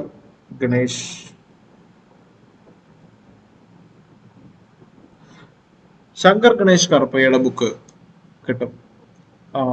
വളരെ ചെറിയ ബുക്കാണ്, അതിൽ കീ കൺസെപ്റ്റ് മാത്രമാണുള്ളത്. ഇനി അദ്ദേഹത്തിന്റെ ബുക്ക് വാങ്ങിക്കാൻ താല്പര്യമില്ല എന്നുണ്ടെങ്കിൽ അർത്ഥപീഡിയ എന്ന് പറയുന്ന ഒരു വെബ്സൈറ്റ് ഉണ്ട്. ഇത് ഇന്ത്യൻ എക്കണോമിക് സർവീസ് പുറത്തിറക്കുന്ന ഒരു വെബ്സൈറ്റ് ആണ്. അപ്പൊ അതിൽ കൺസെപ്റ്റ്സ് എന്ന് പറഞ്ഞിട്ട് ലെഫ്റ്റ് ഹാൻഡ് സൈഡിൽ ഒരു പോർഷൻ ഉണ്ട്. അപ്പൊ ഇതിനെ പറ്റി ഒരു വീഡിയോ ഞാൻ മുമ്പ് ചെയ്തിട്ടുണ്ട്. അപ്പോൾ അതിൽ നോക്കിയിട്ട് ഓരോ കണ്ടന്റിനെ പറ്റി വ്യക്തമായിട്ട് പഠിച്ചതിന് ശേഷം, ഈ ശങ്കർ ഗണേഷ് കർപ്പയ്യ എന്ന് പറയുന്ന ബുക്ക് കൊണ്ട് മാത്രം കാര്യം നടക്കില്ല. Plus current affairs, plus budget, plus economic survey, കാര്യം തീർന്നു. ശങ്കർ ഗണേഷിന്റെ ബുക്ക് വായിക്കാൻ താല്പര്യമില്ല എന്നുണ്ടെങ്കിൽ അവിടെ Arthapedia, then current affairs, budget, economic survey. ഇനി എൻവയോൺമെന്റിന്റെ കാര്യം പോവുകയാണെന്നുണ്ടെങ്കിൽ ഏറ്റവും ബെസ്റ്റ് ഒരു ബുക്ക് കൂടി പറഞ്ഞുതരാം. ശ്രീറാം IAS എന്ന് പറയുന്നത് ശ്രീറാം IASന്റെ എക്കണോമിയുടെ ബുക്ക് വളരെ നല്ലതാണ്. മെയിൻസിനും പ്രിലിംസിനും യൂസ് ചെയ്യാം. ഏകദേശം ഒരു 400 രൂപയോളം ആവും. U can choose it from Flipkart അല്ലെങ്കിൽ ആമസോണിൽ നിങ്ങൾക്ക് അത് അവൈലബിൾ ആണ്. എൻവിയോമെന്റ് ബുക്ക് ആണെന്നുണ്ടെങ്കിൽ ശങ്കർ IAS അക്കാഡമിയുടെ എൻവിയോമെന്റ് ബുക്ക് വളരെ അപ്ഡേറ്റഡ് ആണ്, നല്ല ബുക്കുകളാണ്. ഇതിന്റെ കൂടെ ചൂസ് ചെയ്ത് പഠിക്കാൻ പറ്റുന്ന 2 ബുക്കുകൾ എന്ന് പറയുന്നത് ബീറ്റ പബ്ലിക്കേഷൻ അല്ലെങ്കിൽ മോർണിംഗ് സ്റ്റാർ പബ്ലിക്കേഷൻ ഇറക്കുന്ന ICSE സിലബസിന്റെ 9ലെയും 10ലെയും ബുക്കുകൾ കിട്ടുകയാണെന്നുണ്ടെങ്കിൽ വളരെ നല്ല ബുക്കുകളാണ്. നിങ്ങൾക്കൊരു ബേസിക് ബിൽഡ് ചെയ്യാനായിട്ട് പറ്റും. ഈ ജോഗ്രഫിയുടെ കാര്യം എന്ന് പറയുമ്പോൾ GC ലിയോങ് അല്ലെങ്കിൽ ഗോച്ചിങ് ലിയോങ് എന്ന് പറയുന്ന ഓഥറിന്റെ ബുക്ക് പ്ലസ് 6ാം ക്ലാസ് മുതൽ 12ാം ക്ലാസ് വരെയുള്ള NCERT ബുക്ക്. NCERTയുടെ സൈഡിൽ വായിക്കുകയാണെന്നുണ്ടെങ്കിൽ ഏൻഷ്യന്റ് ആൻഡ് മിഡീവൽ തമിഴ്നാടിന്റെ ഓൾഡ് NCERTയുടെ +1ന്റെ ബുക്ക് വായിച്ചാലും ഏകദേശം നിങ്ങൾക്ക് ഐഡിയാസ് ഡെവലപ്പ് ചെയ്യാൻ പറ്റും. അതുപോലെ തന്നെ +2ന്റെ ബുക്കിന്റെ അവസാനം വേൾഡ് ഹിസ്റ്ററിയുടെ ഒരു തീമും ഉണ്ട്. അപ്പോൾ നിങ്ങൾ അത് വായിച്ചതിന് ശേഷം വേൾഡ് ഹിസ്റ്ററിയിൽ മാക്സിമം റൈറ്റിംഗ് പ്രാക്ടീസ് നടത്തിയാൽ മതി. സോഷ്യോളജി ആണെന്നുണ്ടെങ്കിൽ രാമഹൂജയുടെ സോഷ്യൽ പ്രോബ്ലംസ് ഇൻ ഇന്ത്യ എന്ന് പറയുന്ന ഒരു ബുക്കുണ്ട്. അതുപോലെ തന്നെ ഇന്ത്യൻ സൊസൈറ്റി എന്ന് പറയുന്ന ഒരു ബുക്കും ഉണ്ട്. രണ്ടും വളരെ നല്ല ബുക്കുകളാണ്. സോ ഇത്രയൊക്കെ ബുക്കുകളുടെ ആവശ്യമേ ഉള്ളൂ. ഇന്റർനാഷണൽ അഫയേഴ്സിനെ പറ്റി പഠിക്കുകയാണെന്നുണ്ടെങ്കിൽ അത് നിങ്ങൾ സ്വന്തമായിട്ട് നോട്ട് പ്രിപ്പയർ ചെയ്ത് പഠിക്കുന്നതാണ് എപ്പോഴും നല്ലത്. ഗവർണൻസ് ആണെന്നുണ്ടെങ്കിൽ കംപ്ലീറ്റ് കറണ്ട് അഫയേഴ്സിൽ നിന്നാണ് നിങ്ങൾ പഠിക്കേണ്ടത്. ദെൻ എക്കണോമി, ബഡ്ജറ്റ് എല്ലാം നമുക്ക് ഇന്റർനെറ്റിൽ അവൈലബിൾ ആയിട്ടുള്ള കാര്യങ്ങളാണ്. സയൻസ് ആൻഡ് ടെക്നോളജി ആണെന്നുണ്ടെങ്കിൽ 6ാം ക്ലാസ് മുതൽ 10ാം ക്ലാസ് വരെയുള്ള ഇതിൽ മാത്സോ അല്ലെങ്കിൽ കെമിസ്ട്രിയുടെ മാത്സ് ഫോർമുല ഒന്നും നിങ്ങൾക്ക് വേണ്ട. ജനറൽ ആയിട്ടുള്ള കാര്യങ്ങൾ 6ാം ക്ലാസ് മുതൽ 10ാം ക്ലാസ് വരെയുള്ള NCERT ബുക്കുകൾ വായിക്കുക പ്ലസ് കറണ്ട് അഫയേഴ്സ്. ഇതിൽ എസ്പെഷ്യലി സൺഡേയിൽ വരുന്ന science and technology portion Hindu news അത് അവോയ്ഡ് ചെയ്യരുത്, വളരെ ഇമ്പോർട്ടൻ്റ് ആണ്. കറണ്ട് അഫയേഴ്സിന്റെ സെഗ്മെന്റിലാണെന്നുണ്ടെങ്കിൽ ഡെയിലി ന്യൂസ് പേപ്പർ വായിക്കുക, GK today something like follow ചെയ്യുക. അപ്പോൾ ഇത്രയും കാര്യങ്ങൾ മതി നിങ്ങൾക്ക് ഒരു സിവിൽ സർവീസ് പഠിക്കുന്ന ഒരാൾക്ക് കയ്യിൽ വേണ്ടുന്ന ബുക്കുകൾ എന്ന് പറഞ്ഞാൽ ഇത്രയും ബുക്കുകളുടെ ആവശ്യമേ ഉള്ളൂ. പിന്നെ എന്തെങ്കിലും റെഫറൻസിനോ മറ്റു കാര്യങ്ങൾക്കോ, ഇപ്പോൾ for example ethics integrity aptitude, lexicon എന്ന് പറയുന്ന ഒരു ബുക്ക് വാങ്ങിക്കാം. ക്രോണിക്കിൾ എന്ന് പറയുന്ന ഒരു പബ്ലിക്കേഷൻ്റെ ഒരു ബുക്കാണ്. അപ്പോൾ ഇതിന്റെയൊക്കെ ഡീറ്റെയിൽ നമ്മുടെ വെബ്സൈറ്റിലുണ്ട്. കൂടുതൽ വിവരങ്ങൾ വേണമെന്നുള്ളവർ ചോദിക്കാം. How to choose optional and why. Optional സബ്ജക്റ്റിന് വളരെയധികം ഇമ്പോർട്ടൻ്റ് ഉണ്ട്. ഓപ്ഷണൽ സബ്ജക്റ്റ് എന്ന് പറയുമ്പോൾ ചാറ്റ് നോക്കിയിട്ടില്ല,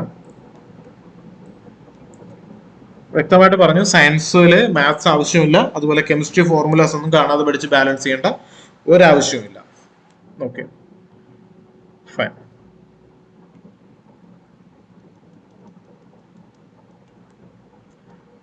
അമിത്, ഫിനാൻഷ്യൽ ഇഷ്യൂ എന്ന് പറയുന്നത് it's a kind of mentality.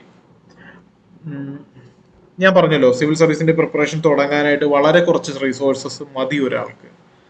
Okay, അപ്പോൾ കൃത്യമായ സമയത്തിനുള്ളിൽ കൃത്യമായ കാര്യങ്ങൾ പഠിച്ചെടുക്കുന്ന ഒരാളിന് ഇങ്ങനൊരു ഫിനാൻഷ്യൽ അതൊരു കൺസേൺ ആണ്, അല്ലെങ്കിൽ അതൊരു എന്താ പറയാ എക്സ്ക്യൂസ് ആണ്.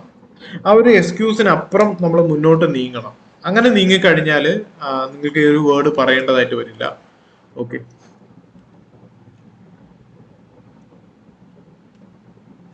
നമ്മുടെ ഓപ്ഷന്റെ കാര്യമാണ് പറഞ്ഞത്. ഓപ്ഷണൽ എന്ന് പറയുമ്പോൾ ഞാൻ പറഞ്ഞു മെയിൻസിൽ 1750 മാർക്കില് 1250 മാർക്ക് എന്ന് പറയുന്നത് SIയും 4 GS പേപ്പറുമാണ്. പോയിട്ടുള്ള 500 മാർക്ക് എന്ന് പറയുന്നത് ഓപ്ഷന്റെ മാർക്കാണ്. ഓപ്ഷണൽ ആണെങ്കിൽ 2 പേപ്പർ നമ്മൾ എഴുതണം. ഓരോ പേപ്പറിനും 250 മാർക്ക് വീതമാണ് അവിടെ കിട്ടുന്നത്. ഓക്കെ, ഇനി ഓപ്ഷൻ ഇവിടെ ഒരു പ്രത്യേകത ശ്രദ്ധിക്കുക. പൊളിറ്റി പഠിച്ചു വന്ന ഒരാളിന് വേണമെങ്കിൽ മെഡിസിൻ സബ്ജക്ട് ചൂസ് ചെയ്യാം. മെഡിസിൻ സബ്ജക്ട് ചൂസ് ചെയ്ത ആളിന് അല്ലെങ്കിൽ പഠിച്ചു വന്ന ആളിന് ലോ ചൂസ് ചെയ്യാം. ലോ പഠിച്ച ആളിന് വേണമെന്നുണ്ടെങ്കിൽ ലിറ്ററേച്ചറും ചൂസ് ചെയ്യാം. ഒരു ബാരിയർ ഇവിടെ പറയുന്നില്ല. ആ ഒരു ബാരിയർ പറയാത്തതിന്റെ ഒരു കാരണം നമുക്ക് ഒരു ഗെയിം തിയറി അല്ലെങ്കിൽ എന്താണ് ഗെയിം തിയറിയെ പറ്റി പലരും കേട്ടിട്ടുണ്ടായിരിക്കും, അല്ലെങ്കിൽ കേൾക്കാത്തവർക്ക് ഇൻഷോർട്ട് പറഞ്ഞു തരാം. ഇപ്പോൾ നമ്മൾ വർക്കൗട്ട് ചെയ്യുന്നു അല്ലെങ്കിൽ നമ്മളൊരു കാര്യത്തിന് വേണ്ടിയിട്ട് പ്രിപ്പയർ ചെയ്യുന്നു. അപ്പൊ നമ്മുടെ ഒരു ഒപ്പോണന്റ് അല്ലെങ്കിൽ നമ്മുടെ കൂടെ മത്സരിക്കുന്ന ഒരാളും പ്രിപ്പയർ ചെയ്യുന്നു. ഈ ഒരു മത്സരത്തിലോട്ട് വരുമ്പോൾ അല്ലെങ്കിൽ എഴുത്ത് പരീക്ഷയിലോട്ട് വരുമ്പോൾ നമ്മുടെ ഒപ്പോണന്റ് സ്ട്രെങ്ത് എന്നാ നമുക്കറിയില്ല. നമ്മൾ വിജയിക്കാനുള്ള പോസിബിലിറ്റി അല്ലെങ്കിൽ ഗെയിം തിയറി എന്ന് പറയുന്നത് ഒന്നുകിൽ നമ്മുടെ ഒപ്പോണന്റ് വീക്ക് ആയിരിക്കണം, അല്ലെങ്കിൽ ആ ഒരു പെർട്ടിക്കുലർ മത്സരത്തിൽ പങ്കെടുക്കുന്ന ആൾക്കാരുടെ ഒരു ലിസ്റ്റ് നോക്കുമ്പോൾ നമ്മൾ ബെറ്റർ ആയിരിക്കണം. ഓക്കെ, അപ്പൊ നമ്മളെക്കാളും ബെറ്റർ ആയിട്ടുള്ള ഒരു 10 പേര് വന്നു കഴിഞ്ഞാൽ നമ്മൾ തോറ്റുപോകും. സോ ഇതാണ് ഗെയിം തിയറി എന്ന് പറഞ്ഞാൽ വളരെ സിമ്പിൾ ആയിട്ട് പറയാൻ പറ്റുന്നത്. വളരെയധികം നേരം സംസാരിച്ചു കഴിഞ്ഞാൽ മാത്രം മനസ്സിലാവുന്ന ഒരു കാര്യമാണിത്. നമുക്ക് ഡീറ്റെയിൽ ആയിട്ട് പിന്നെ ഏതെങ്കിലും ഒരു വീഡിയോ ചെയ്യാം. സോ ഇങ്ങനൊരു ഗെയിം തിയറി വേണമെങ്കിൽ നിങ്ങൾക്ക് ഇവിടെ പോസിബിൾ ആയിട്ട് എടുക്കാം. അതായത് നിങ്ങളുടെ ഒരു ഡിഫറെന്റ് സ്ട്രാറ്റജി ഇവിടെ നിങ്ങൾക്ക് അപ്ലൈ ചെയ്യാം. ഇപ്പൊ മെഡിസിൻ പഠിച്ച ഒരാളിന് ലിറ്ററേച്ചറോ അല്ലെങ്കിൽ ലോ സബ്ജക്റ്റോ ചൂസ് ചെയ്തുകൊണ്ട് ടാക്ടിക്കലായിട്ട് മൂവ് ചെയ്യാനുള്ള ഒരു അവസരം ഇവിടെയുണ്ട്. അതായത് ഓപ്ഷണൽ സബ്ജക്റ്റ് അവിടെ തന്നെ വെച്ചിട്ടുണ്ട്. ഇവിടെ ഒരു 500 മാർക്ക് എന്ന് പറയുന്നത് വളരെ ഡിസിസീവ് ആണ്. ഒരു എക്സാമ്പിൾ പറഞ്ഞുതരാം. ആന്ത്രോപോളജി ചൂസ് ചെയ്യുന്ന ഒരാള് 320 മാർക്ക് വരെയൊക്കെ സ്കോർ ചെയ്യുന്നു. മേ ബി 340 സ്കോർ ചെയ്ത ആൾക്കാരുണ്ട്. മലയാളം പഠിച്ചിട്ട് 320, 324 മാർക്ക് സ്കോർ ചെയ്ത ആൾക്കാരുണ്ട്. 300 എബോ ഒരുപാട് പേര് സ്കോർ ചെയ്യാറുണ്ട്. ഇവിടെ ഒരു 320 സ്കോറിംഗ് സംഭവിക്കുന്ന ഒരു കാര്യം, 2019 കട്ട് ഓഫ് ആണ് ഒഫീഷ്യലി പുറത്തു വന്നിട്ടുള്ളത്. General cut off 751. ഈ ജനറൽ കട്ട് ഓഫ് എന്ന് പറയുന്നത് 1750 മാർക്കിന്റെ കട്ട് ഓഫിനെ പറ്റിയാണ് പറയുന്നത്. സി, ഈ കട്ട് ഓഫിന്റെ 42% മാർക്ക് നേടിയെടുക്കാനായിട്ട് ഓപ്ഷണൽ വിഷയം മാത്രം മതി. പിന്നീട് വരുന്ന 48% കവർ ചെയ്യാനായിട്ട് 5 സബ്ജക്റ്റുകൾ കയ്യിലുണ്ട്. എസ് ഐയും 4 GS പേപ്പറും. അതിൽ എസ് ഐയും GS 4 എന്ന് പറയുന്ന പേപ്പറും അഗെയിൻ നിങ്ങൾക്ക് ഏകദേശം ഒരു 300 മാർക്ക് സ്കോർ ചെയ്യാൻ പറ്റുന്ന ഒരു സബ്ജക്റ്റാണ്. അപ്പോൾ വളരെ ലക്ഷ്യത്തോട് ഒരുപാട് അടുത്ത് വരാനായിട്ട് നിങ്ങളെ സഹായിക്കുന്ന 4 പേപ്പറുകൾ. ഈ ഓപ്ഷന്റെ 2 പേപ്പർ, എസ് എയുടെ ഒരു പേപ്പർ, GS 4 എന്ന് പറയുന്ന ഒരു പേപ്പർ. കൃത്യമായൊരു 150 റേഞ്ചിൽ മാർക്ക് വാങ്ങിക്കാൻ അല്ലെങ്കിൽ 140 റേഞ്ചിൽ മാർക്ക് വാങ്ങിക്കാൻ നിങ്ങളെ സഹായിക്കുന്ന പേപ്പേഴ്സ് ആണ്. ഇതിൽ ശ്രദ്ധിക്കുക, എത്തിക്സ് എല്ലാവർക്കും അങ്ങനെ തന്നെയാണ്, എസ് ഐയും എല്ലാവർക്കും അങ്ങനെ തന്നെയാണ്. പക്ഷെ ഓപ്ഷന്റെ തീരുമാനം നിങ്ങളുടെ കയ്യിലാണ് ഇരിക്കുന്നത്. അത് നമ്മൾ തന്നെ ചൂസ് ചെയ്യണം. ഇപ്പൊ ഒരാള് നന്നായിട്ട് പഠിക്കാൻ താല്പര്യമുള്ള ആള് PSIR അല്ലെങ്കിൽ political science and international relations choose ചെയ്യുന്നു. അദ്ദേഹം എല്ലാ വീക്കിലുള്ള എക്കണോമിക് ആൻഡ് പൊളിറ്റിക്കൽ വീക്കിലിയൊക്കെ വായിച്ച് അപ്ഡേറ്റഡ് ആയിട്ട് എക്സാം എഴുതുന്നു.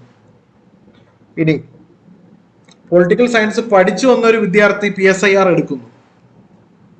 വളരെ അപ്ഡേറ്റഡ് അല്ലാതെ കണ്ടന്റ് മാത്രം പഠിച്ചിട്ട് എക്സാമിന് പോകുന്നു.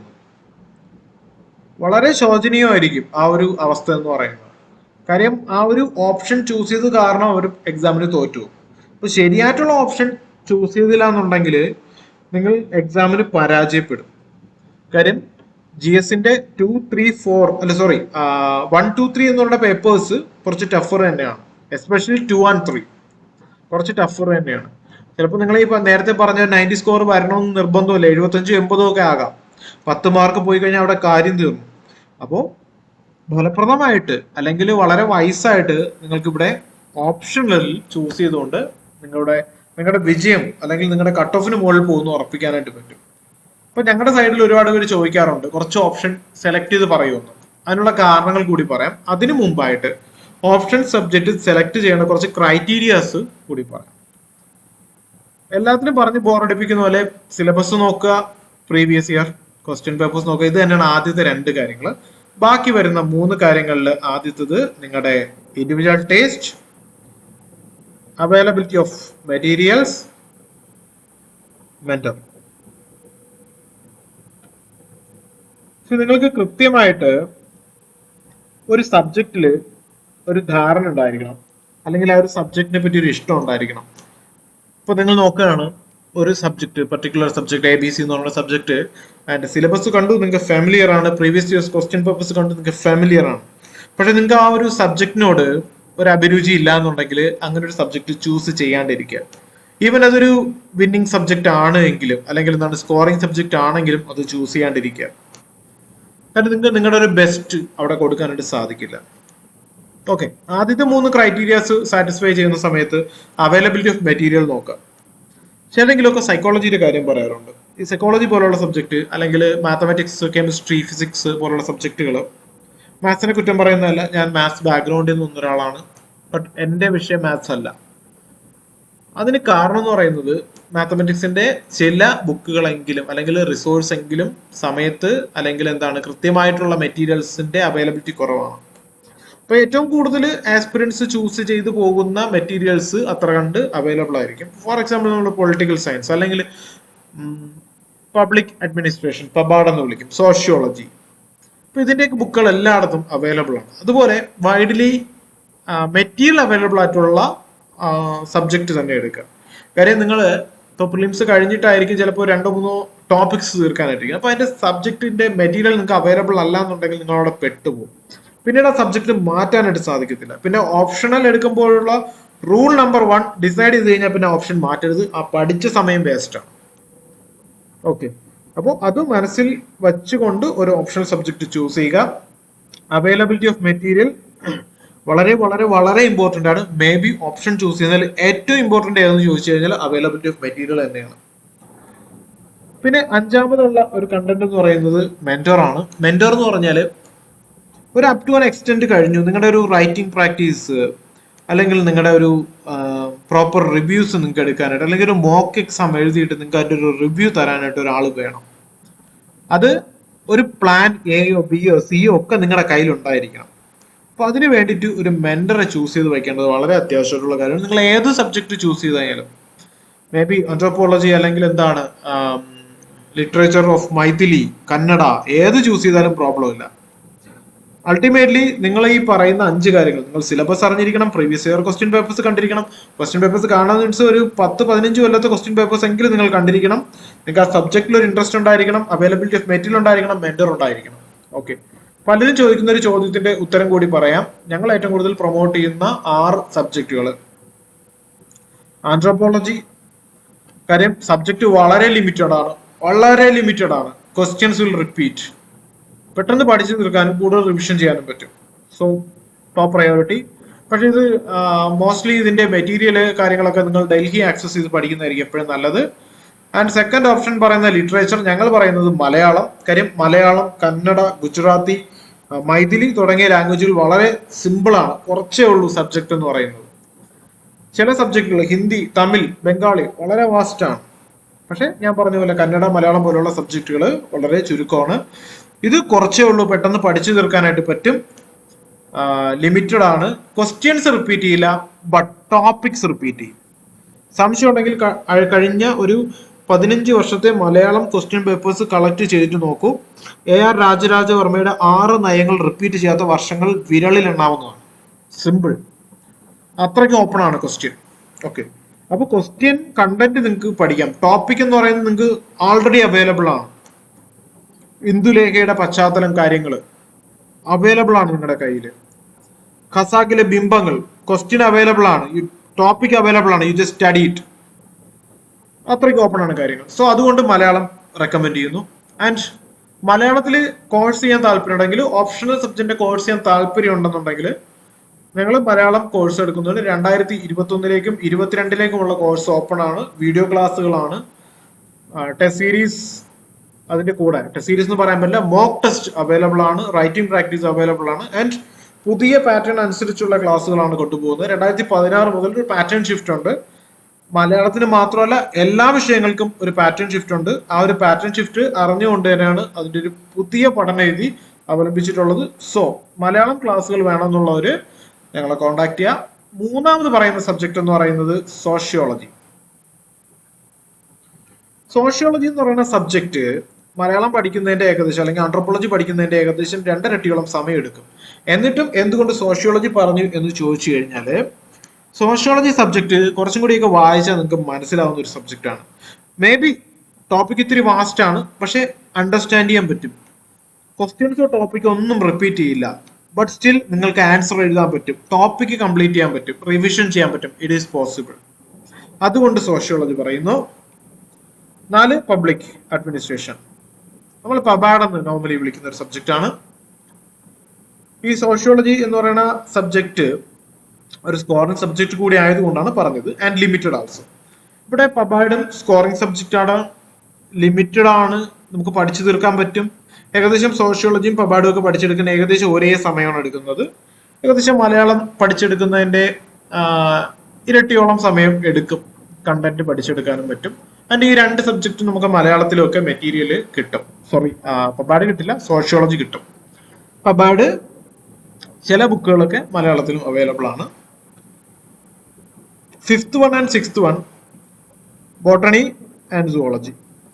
ഇത് പറയാനുള്ള കാരണം എന്ന് വെച്ചാൽ സ്കോറിങ് പിന്നെ ലിമിറ്റഡ് ആണ്, സബ്ജക്ട് വളരാനൊന്നും പോകുന്നില്ല, മാർക്ക് കിട്ടും, പഠിച്ചെടുക്കാൻ പറ്റും കാര്യങ്ങൾ. ഇങ്ങനെ 6 സബ്ജക്റ്റുകൾ ഞങ്ങൾ പറയുന്നുണ്ട്. ഇതിൽ സോഷ്യോളജിയുടെ കൂടെ ക്ലാസ്സുകൾ ജൂൺ മുതൽ അവൈൽ ചെയ്യാൻ ശ്രമിക്കുന്നുണ്ട്. സോഷ്യോളജി ഒരുപാട് പേര് ചൂസ് ചെയ്യുന്നുണ്ട്, ഒരുപാട് പേര് ക്ലാസ് വേണമെന്ന് പറയുന്നുണ്ട്.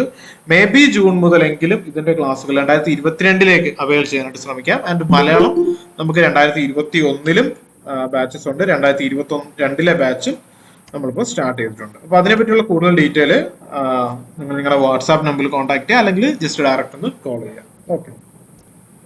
അപ്പോൾ ഓപ്ഷന്റെ കാര്യം ഇത്രയാണ്. വളരെ ഡിസിസീവ് ആയിട്ട് അല്ലെങ്കിൽ വളരെ ടാക്ടിക്കൽ ആയിട്ട് മാത്രം നിങ്ങൾ ഓപ്ഷണൽ ചൂസ് ചെയ്യുക. നമുക്കിനി ഏകദേശം 55 മിനിറ്റ് ആണ് ഉള്ളത്. കുറേ അധികം ടോപ്പിക്ക് തീരാണ്ട് കുറച്ച് വേഗത്തിൽ പോവാണ്. Importance of news reading. News റീഡിങ്ങിന്റെ ഒരു പ്രത്യേകത എന്ന് പറഞ്ഞു കഴിഞ്ഞാൽ നമ്മുടെ മെയിൻസിൽ വരുന്ന ക്വസ്റ്റ്യൻസ് അതിന്റെ ഒരു സോഴ്സ് തപ്പി പോവുകയാണെന്നുണ്ടെങ്കിൽ ഈസി ആയിട്ട് നിങ്ങൾക്ക് മനസ്സിലാവുന്ന ഒരു കാര്യം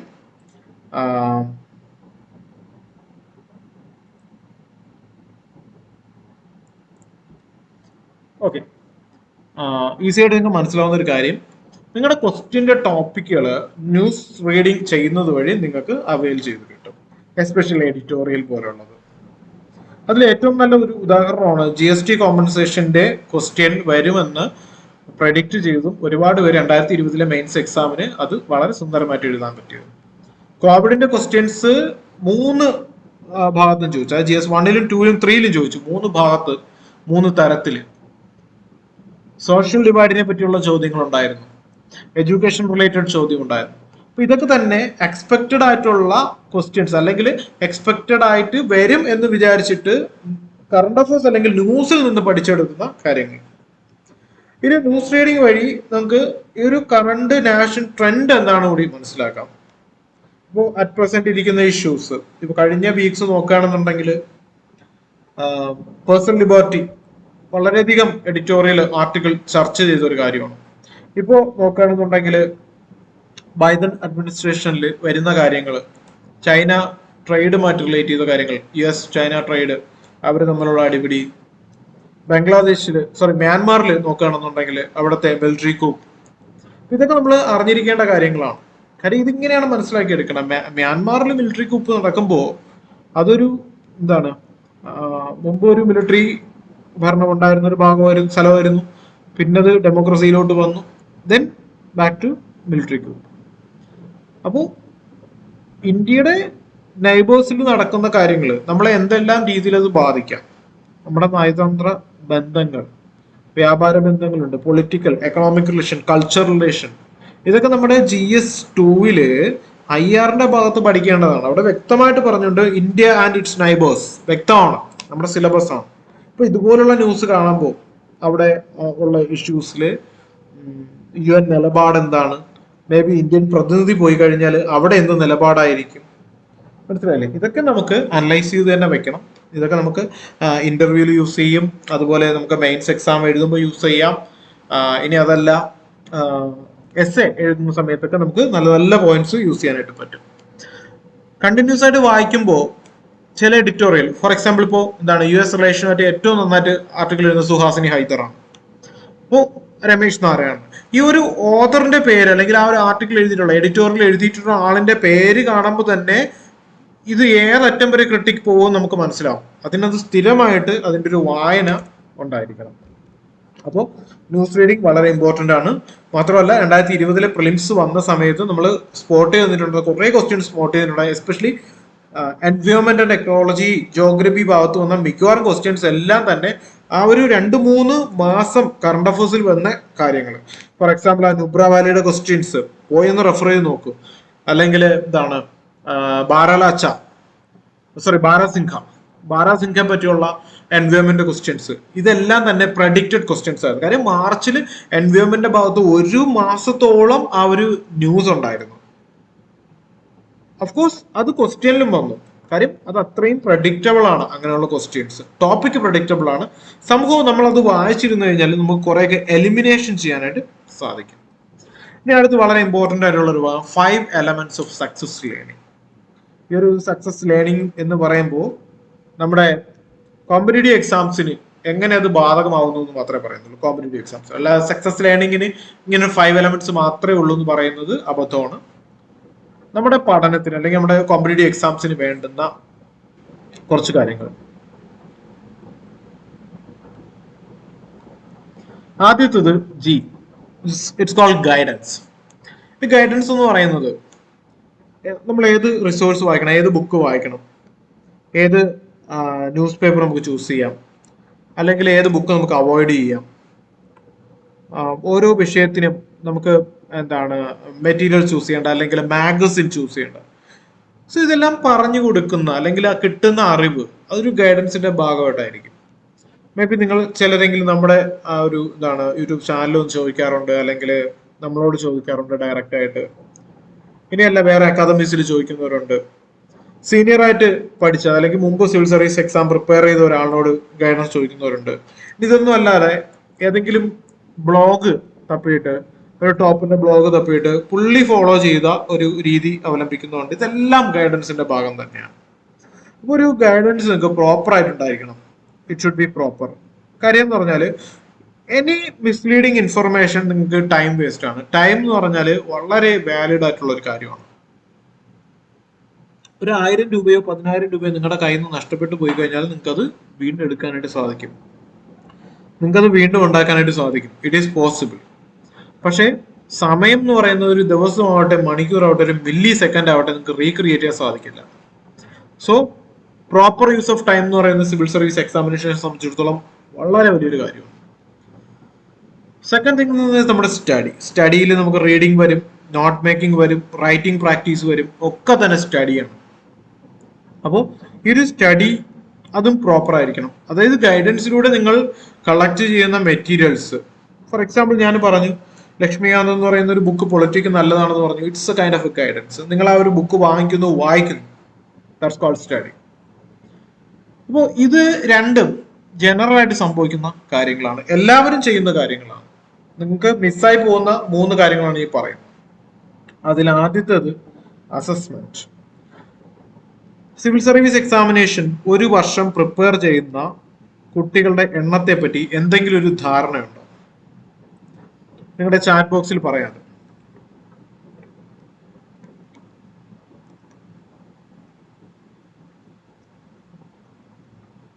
ഒരു വർഷം സിവിൽ സർവീസ് എക്സാമിന് പ്രിപ്പയർ ചെയ്യുന്ന കുട്ടികളുടെ എണ്ണം 10,000. ഒരു ജില്ലയിൽ കാണും അത്രയും.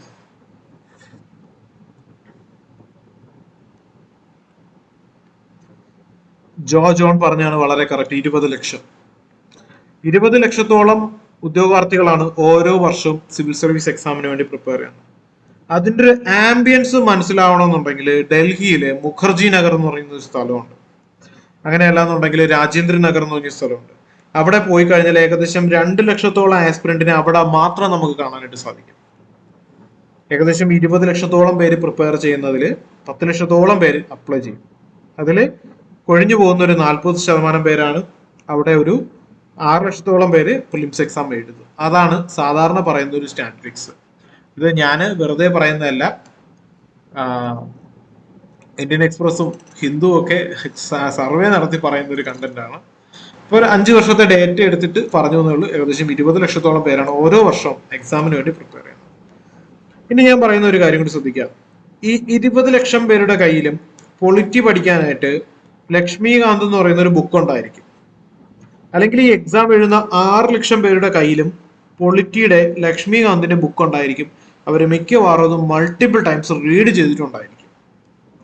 ഏകദേശം 15-നും 18-നും ഇടയിലുള്ള ചോദ്യങ്ങൾ, നമ്പർ ഓഫ് ക്വസ്റ്റ്യൻസ് ഓരോ വർഷം പ്രിലിമിനറിയുടെ പൊളിറ്റിയിൽ ചോദിക്കാറുണ്ട്.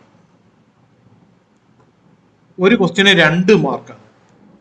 അതായത് 30 മുതൽ 36 മാർക്ക് വരെ സ്കോർ ചെയ്യാനുള്ള ഒരു പോസിബിലിറ്റി ലക്ഷ്മികാന്ത് എന്ന് പറയുന്ന ഒരൊറ്റ ബുക്കിൽ നിന്ന് കിട്ടും.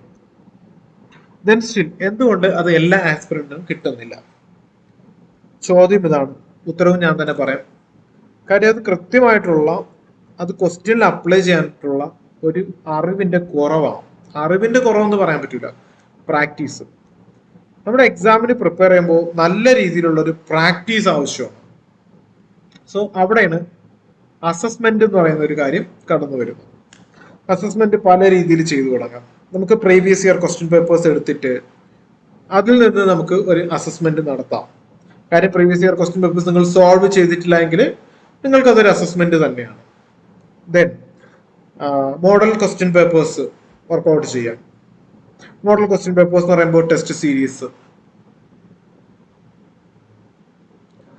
സീരീസിൽ ജോയിൻ ചെയ്തിട്ട് ടെസ്റ്റ് ക്വസ്റ്റ്യൻസ് മാത്രം അറ്റൻഡ് ചെയ്ത് മുന്നോട്ട് പോകാം.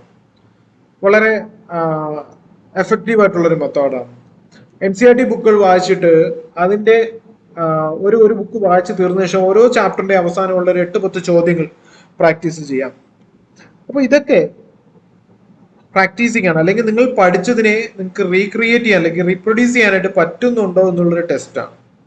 ഏതെങ്കിലും ഭാഗത്ത് നിങ്ങൾക്ക് മാർക്ക് കുറയുന്നു അല്ലെങ്കിൽ നിങ്ങൾക്ക് അത് ആൻസർ ചെയ്യാൻ പറ്റുന്നില്ല മീൻസ് ആ ഒരു കണ്ടന്റ് നിങ്ങളുടെ തലയിലോട്ട് കിട്ടിയിട്ടില്ല എന്ന് തന്നെയാണ് അതിന്റെ സിമ്പിൾ മീനിങ്. അത് വീണ്ടും പോയിരുന്ന് പഠിക്കണം, അതിന് കൂടുതൽ എംഫസൈസ് കൊടുത്ത് റിവിഷൻ ചെയ്യണം.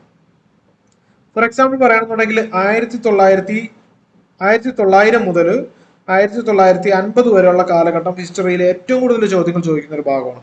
1905 നമ്മുടെ ബംഗാൾ ഡിവിഷൻ പാർട്ടീഷൻ, അല്ലെങ്കിൽ എന്താണ് 1909 ആക്ട്, 19 ആക്ട്, പിന്നെ 1935 ആക്ട്, ക്യാബിനറ്റ് മിഷൻ, ഇങ്ങനെയുള്ള ചോദ്യങ്ങൾ ഒരുപാട് ചോദിക്കും. ആ ഒരു ഭാഗത്ത് നിങ്ങൾക്ക് ആൻസർ ചെയ്യാൻ പറ്റുന്നില്ല എന്നുണ്ടെങ്കിൽ ആ ഒരു മോഡേൺ ഇന്ത്യയുടെ ഭാഗത്ത് നിങ്ങളുടെ മാർക്ക് പോയി. അപ്പൊ കൂടുതൽ ക്വസ്റ്റ്യൻസ് വർക്ക്ഔട്ട് ചെയ്യുക. അങ്ങനെ ക്വസ്റ്റ്യൻസ് കണ്ടെത്താൻ പറ്റാത്ത ഒരു ടെസ്റ്റ് സീരീസിലോ മറ്റോ ജോയിൻ ചെയ്യുക. ടെസ്റ്റ് സീരീസിന്റെ കാര്യം പറയുകയാണെന്നുണ്ടെങ്കിൽ ഞങ്ങളുടെ ഭാഗത്തൊരു ടെസ്റ്റ് സീരീസ് ഉണ്ട്. 55 ക്വസ്റ്റ്യൻസ് അല്ല, ടെസ്റ്റുകളുള്ള 5500 ടോപ്പിക്സ് നമ്മൾ ഡിസ്കസ് ചെയ്യും. ഇതില് 5000 ടോപ്പിക്സ് എന്ന് പറയുന്നത് GS 1-നാണ്. കാര്യം GS 1 ആണ് കട്ട് ഓഫിൽ പരിഗണിക്കുന്നത്. അപ്പൊ ടെസ്റ്റ് സീരീസിനെ പറ്റി കൂടുതൽ ഇൻഫർമേഷൻ വേണമെന്നുണ്ടെങ്കിൽ നമ്മുടെ പ്രൈമറി നമ്പറിൽ ഒന്ന് കോൺടാക്ട് ചെയ്യുക, വിൽ ഗെറ്റ് ദ ഡീറ്റെയിൽസ്. അപ്പോൾ ഇവിടെ അസസ്മെന്റ് കാര്യമാണ് നമ്മൾ പറഞ്ഞു വന്നത്, പിന്നെയാണ് മാറിപ്പോയത്. ഓക്കെ, ഇതിന്റെ അടുത്ത ഇമ്പോർട്ടൻ്റ് ആയിട്ടുള്ള കാര്യം ഡൗട്ട് ക്ലിയറിംഗ് ആണ്. See if you have some doubt, നിങ്ങൾ വായിക്കുന്ന ഒരു കണ്ടന്റ് വായിക്കുന്നത് അത് മനസ്സിലാവുന്നില്ല. ഫോർ എക്സാമ്പിൾ നിങ്ങൾ എക്കണോമിക്സ് അത്ര ഫ്ലുവൻ്റ് അല്ല, കാര്യങ്ങൾ നിങ്ങൾ ബേസിക് വായിക്കുന്നു മനസ്സിലാവുന്നില്ല എന്നുണ്ടെങ്കിൽ നിങ്ങൾ ആ ഒരു ഡൗട്ട് ക്ലിയർ ചെയ്യാതെ മുന്നോട്ട് പോയി കഴിഞ്ഞാൽ അതുമായിട്ട് റിലേറ്റ് ചെയ്ത് കറണ്ട് അഫേഴ്സ് മനസ്സിലാവത്തില്ല. ഫോർ എക്സാമ്പിൾ റിപ്പോ റേറ്റിനെ പറ്റി നിങ്ങൾക്ക് ഒരു ഐഡിയ ഇല്ലാതെ RBIയുടെ ഒരു ന്യൂസ് വായിച്ചു കഴിഞ്ഞാൽ നിങ്ങൾക്ക് ഒന്നും തന്നെ മനസ്സിലാവത്തില്ല. കാര്യം kind of A practical level questions ആണ് പ്രിലിംസിന് പോലും എക്കണോമിക്സിൽ ചോദിക്കുന്ന റിപ്പോ റേറ്റ് കുറഞ്ഞു കഴിഞ്ഞാൽ എന്ത് സംഭവിക്കുന്നു, അല്ലെങ്കിൽ എന്താണ് ഇപ്പൊ മൺസൂൺ കനത്ത് കഴിഞ്ഞാൽ എന്താണ് സബ്സിഡി കൂട്ടേണ്ടി വരുമോ, അങ്ങനെയൊക്കെയുള്ള ചോദ്യങ്ങളാണ് ചോദ്യത്തിൽ വരുന്നത്. അപ്പൊ ആ ഒരു ചോദ്യം വ്യക്തമായിട്ട് മനസ്സിലാക്കിയെടുത്ത് ആൻസർ ചെയ്യണമെന്നുണ്ടെങ്കിൽ ഡൗട്ട് ക്ലിയറിംഗ് അതാത് സമയത്ത് തന്നെ ചെയ്തിരിക്കണം. വളരെ ഇമ്പോർട്ടൻ്റ് ആയിട്ടുള്ള കാര്യം, ഏറ്റവും കുറച്ച് ആൾക്കാർ മാത്രം കൃത്യമായിട്ട് ഫോളോ ചെയ്യുന്ന ഒരു കാര്യം. എന്താണെന്ന് പലർക്കും അറിയാവോ?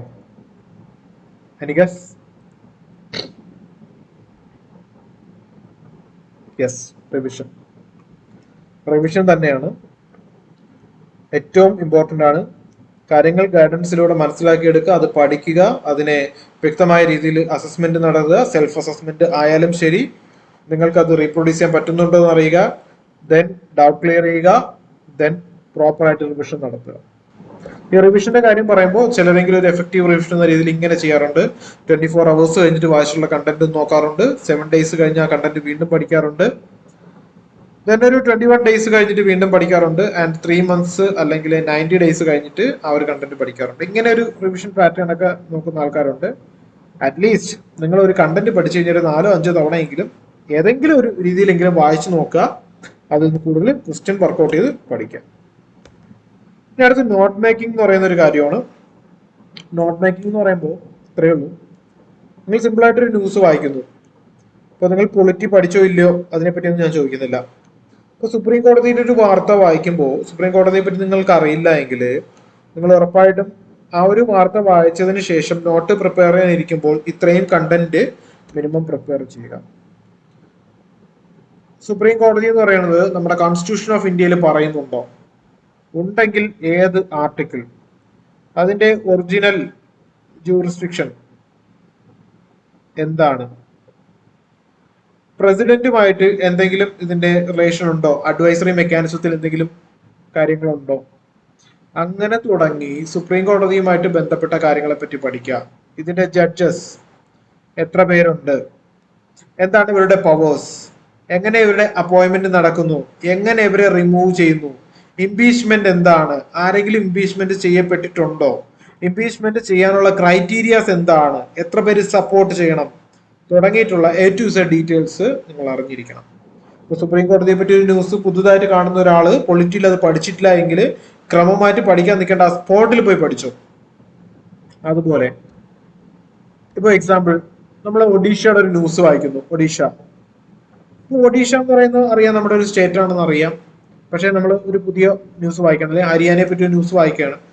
അഫ്കോഴ്സ് ആ ഒരു സ്ഥലം പോയി നോക്കുക, ഇതിന് ചുറ്റുമുള്ള നൈബറിംഗ് സ്റ്റേറ്റുകളെ പറ്റി നോക്കുക, ഏതെങ്കിലും അക്ഷാംശ രേഖാംശ രേഖകൾ ഇതിൽ കൂടെ കടന്നു പോയിട്ടുണ്ടോ നോക്കുക, പ്രധാനപ്പെട്ട റിവേഴ്സ് നോക്കുക, ഡ്രൈനേജ് സിസ്റ്റം റിവേഴ്സ് നോക്കുക, ഹൈഡ്രോ ഇലക്ട്രിക് പവേഴ്സ് ഉണ്ടെങ്കിൽ നോക്കുക, പുതുതായിട്ട് ഏതെങ്കിലും സ്കീം അവിടെ ഇംപ്ലിമെന്റ് ആയിട്ടുണ്ടോ നോക്കുക, സോഷ്യോ എക്കണോമിക് ആംഗിളിൽ ഏതെങ്കിലും സ്കീംസ് ഉണ്ടോ നോക്കുക, അവിടുത്തെ പൊളിറ്റിക്കൽ ചേഞ്ചസിന്റെ കാര്യം പഠിക്കുക.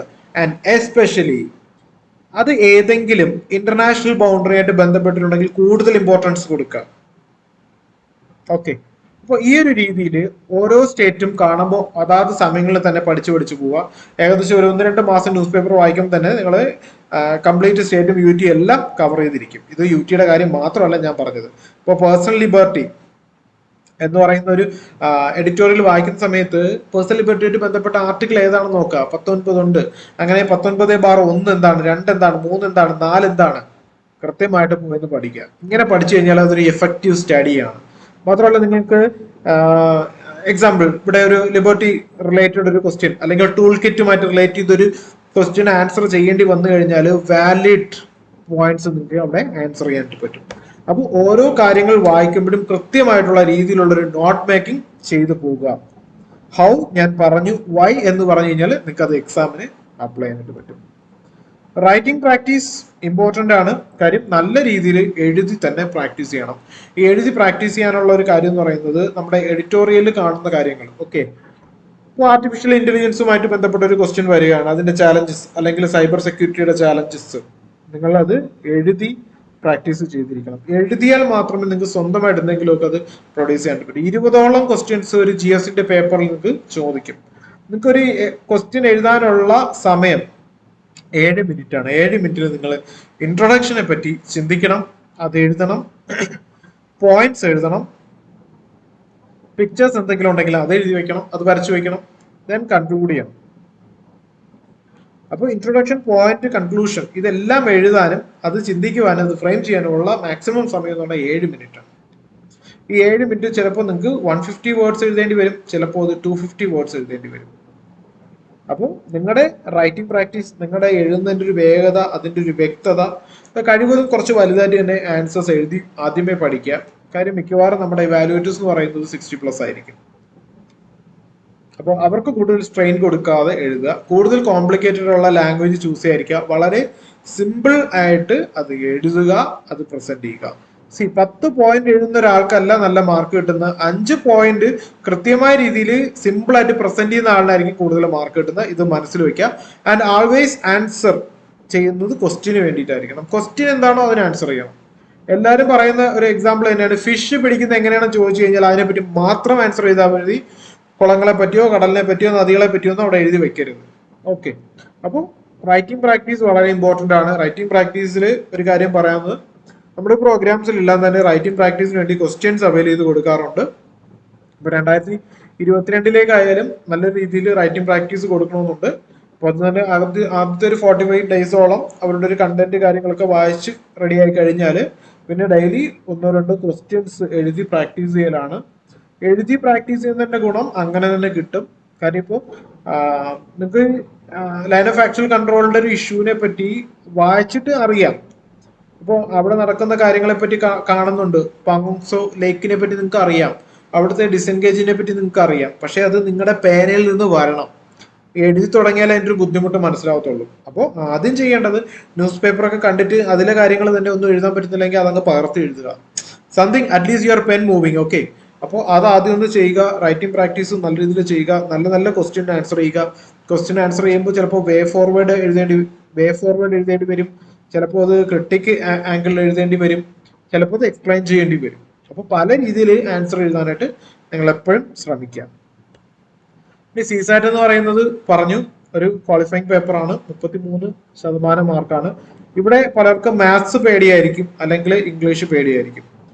ഇവിടെ ഒരു രസമുള്ള ഒരു കാര്യം വെച്ചാൽ ഇംഗ്ലീഷ് പേപ്പർ മാത്രം ക്വസ്റ്റ്യൻ അറ്റൻഡ് ചെയ്താൽ 40 ക്വസ്റ്റ്യന് നിങ്ങൾക്ക് അറ്റൻഡ് ചെയ്യാം. 30 ക്വസ്റ്റ്യൻ അറ്റൻഡ് ചെയ്യുമ്പോൾ അവിടെ 75 മാർക്ക് സുഖമായിട്ട് നിങ്ങളുടെ പോക്കറ്റ് വീഴും. നിങ്ങൾക്ക് ഏകദേശം ഒരു 67-68 മാർക്ക് കിട്ടുകയാണെന്നുണ്ടെങ്കിൽ യുവർ ക്വാളിഫൈഡ്. അപ്പൊ ഇംഗ്ലീഷിൽ 40 ക്വസ്റ്റ്യൻസ് കൃത്യമായിട്ട് അറ്റൻഡ് ചെയ്യണം കേട്ടോ. ഇത് നെഗറ്റീവ് പോയാൽ പോയി. 2.5 മാർക്ക് എന്ന് പറയുമ്പോൾ ഏകദേശം 8.3 മാർക്കാണ് നെഗറ്റീവിൽ വരുന്നത്. 0.83 ആണ് നെഗറ്റീവിൽ വരുന്നത്. അപ്പോൾ ഒരു തെറ്റ് വന്നു കഴിഞ്ഞാൽ 0.83 അവിടുന്ന് പോയിട്ടുണ്ട്. ഓക്കെ, അപ്പോൾ മാത്സ് അതിപ്പോ ഇംഗ്ലീഷ് പേരുന്നുണ്ടെങ്കിൽ അപ്പോൾ മാത്സ് ആൻഡ് ലോജിക്കൽ റീസണിങ്ങിൽ നിങ്ങൾ കുറച്ച് കോൺസെൻട്രേറ്റ് ചെയ്യുക. അതിനുള്ള ഏറ്റവും നല്ലൊരു മാർഗം എന്ന് പറഞ്ഞാൽ 2011 മുതൽ 2020 വരെയുള്ള ഏകദേശം 10 വർഷത്തെ ക്വസ്റ്റ്യൻസ് ഉണ്ട്. 80 ക്വസ്റ്റ്യൻസ് വീതം ഏകദേശം 800 ക്വസ്റ്റ്യൻസ് നിങ്ങൾക്ക് വർക്ക്ഔട്ട് ചെയ്യാനായിട്ട് കിട്ടും. അത് തപ്പിയെടുക്കുക, വർക്ക്ഔട്ട് ചെയ്യുക. നിങ്ങൾക്ക് ബുദ്ധിമുട്ടെന്ന് തോന്നുന്ന ഭാഗങ്ങൾ മാത്രം കൂടുതൽ ക്വസ്റ്റ്യൻസ് വർക്ക്ഔട്ട് ചെയ്യുക. So that's a best approach. സിസാറ്റുമായിട്ട് ബന്ധപ്പെട്ട് ഒരു 2 മണിക്കൂറിന്റെ ഒരു വെബിനാർ മുമ്പ് ചെയ്തിട്ടുണ്ട്. അപ്പൊ അതിന്റെ ലിങ്ക് വേണമെങ്കിൽ അതിന്റെ റെക്കോർഡിംഗ് അവൈലബിൾ ആണ്. യൂട്യൂബിൽ പബ്ലിക് ആക്സസ് ഇല്ല. അപ്പൊ അത് വേണമെന്നുള്ളവര് ഒന്ന് പറയുക. കഴിഞ്ഞ ആഴ്ച പറഞ്ഞിട്ട് കുറച്ച് പേര് ചോദിച്ചിട്ടുണ്ടായിരുന്നു, കുറച്ച് പേർ കൊടുത്തിട്ടുണ്ടായിരുന്നു. ബട്ട് അത് മിസ്സായിട്ടുള്ള ആരെങ്കിലും ഉണ്ടെങ്കിൽ ചോദിക്കുക, ഉറപ്പായിട്ടും തരാം. ഓക്കെ, ആൻഡ് പ്രാക്ടീസിങ് എസ് എന്ന് പറയുന്നത് വീക്കിലി ഒരു തവണയെങ്കിലും നിങ്ങൾ എസ് ഒന്ന് എഴുതി പ്രാക്ടീസ് ചെയ്യണം. എസ് എന്ന് പറയുമ്പോൾ പല ആംഗിളിൽ എഴുതണം. ചില ടോപ്പിക്കിൽ നിന്ന് വിട്ടുപോകത്തില്ല. വുമൺ എംപവർമെന്റ്, പോവർട്ടി, പിന്നെ എന്താണ് നമ്മുടെ നാട്ടിലെ ദാരിദ്ര്യം, പിന്നെ സോഷ്യൽ ഇഷ്യൂസ് അവിടെ കിടക്കും. അത്രേ ഉള്ളൂ. അതിനപ്പുറം എഴുതി പ്രാക്ടീസ് ചെയ്യത്തില്ല. അതുപോലെ നമ്മൾ വിവിധങ്ങളായിട്ടുള്ള topics, especially science and technology topics, cyber security, biotechnology, astrophysics, അങ്ങനെ ഡിഫറെന്റ് ടോപ്പിക്സുകൾ എഴുതി നല്ല പരിചയം ഉണ്ടാക്കണം. മാത്രമല്ല ഞാൻ നേരത്തെ പറഞ്ഞ പോലെ ഇപ്പോൾ സുഹാസിനി ഹൈദറിന്റെ പോലെയുള്ള ആർട്ടിക്കിൾ കാണണമെന്നുണ്ടെങ്കിൽ ചില കോട്ട്സ് ഒക്കെ അവരുടെയൊക്കെ അടിച്ചു മാറ്റാം, ഒരു പ്രശ്നമില്ല. അപ്പൊ അതൊക്കെ ചെറിയ നിങ്ങൾ നോട്ട് പ്രിപ്പയർ ചെയ്യുമ്പോൾ അതൊക്കെ ഒന്ന് എഴുതി വെക്കുക. അതൊക്കെ എഴുതി വെച്ചതിന് ശേഷം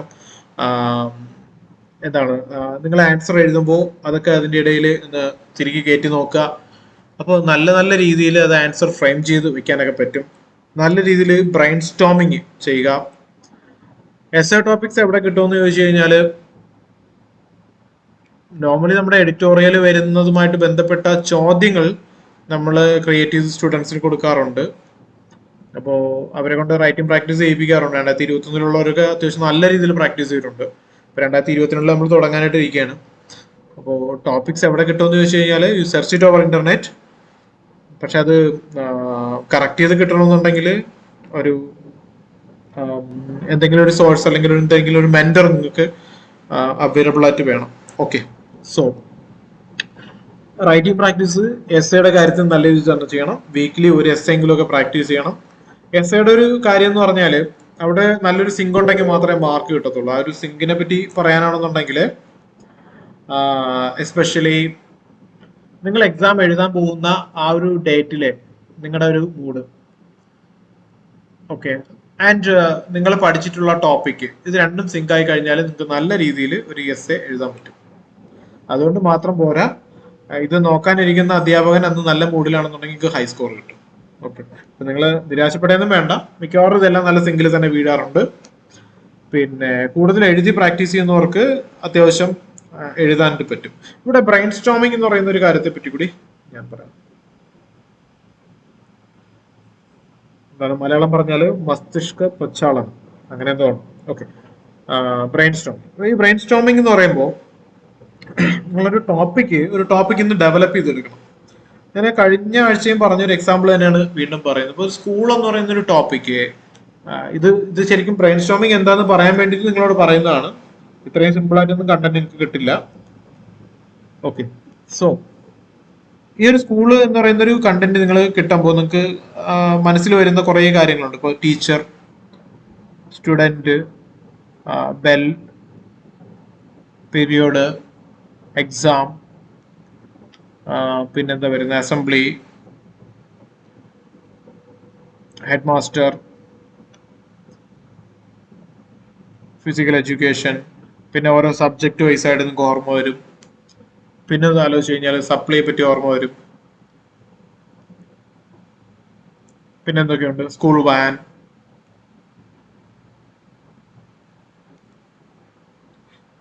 സോ ഇങ്ങനെ നമ്മൾ ഒരു ടോപ്പിക്കിനെ ചുറ്റിപ്പറ്റി ആദ്യം ഒരു പ്രൈമറി ആയിട്ടുള്ള കുറച്ച് ഇൻഫർമേഷൻ നമുക്ക് ആലോചിച്ച് കളക്ട് ചെയ്യാൻ പറ്റും.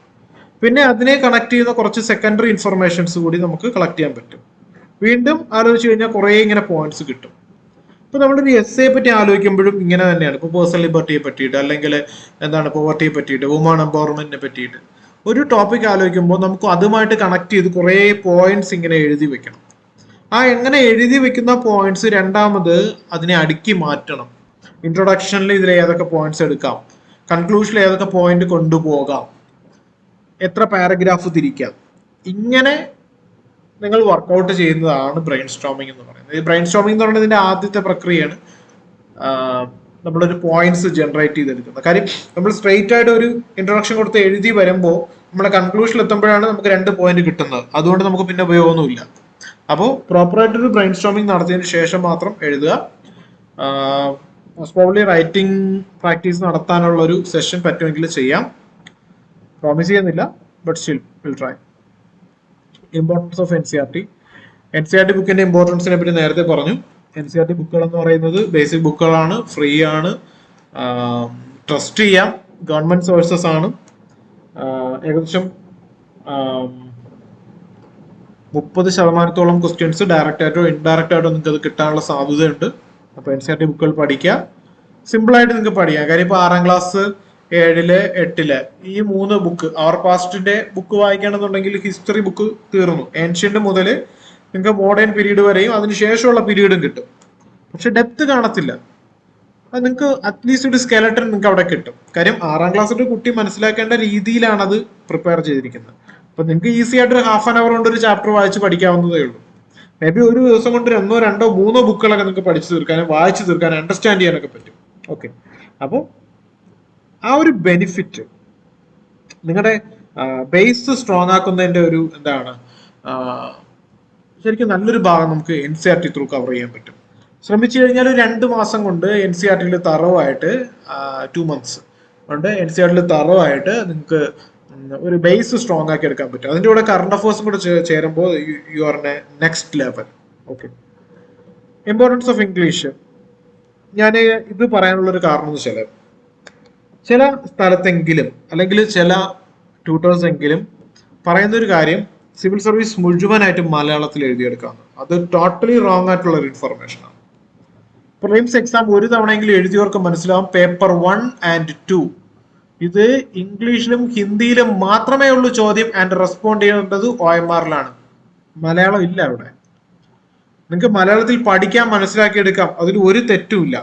പക്ഷെ നിങ്ങൾ ശരിക്കും ഓരോ വേർഡിന്റെയും ഇംഗ്ലീഷ് അറിഞ്ഞിരിക്കണം. പ്രതി ശീർഷക വരുമാനം എന്ന് നിങ്ങൾ പഠിച്ചു കഴിഞ്ഞാൽ അതിന്റെ ഇംഗ്ലീഷിനെ പറ്റി അറിയണം. നിർദ്ദേശക തത്വങ്ങൾ എന്ന് പഠിച്ചു കഴിഞ്ഞാൽ അതിന്റെ ഇംഗ്ലീഷ് നിങ്ങൾ അറിഞ്ഞിരിക്കണം.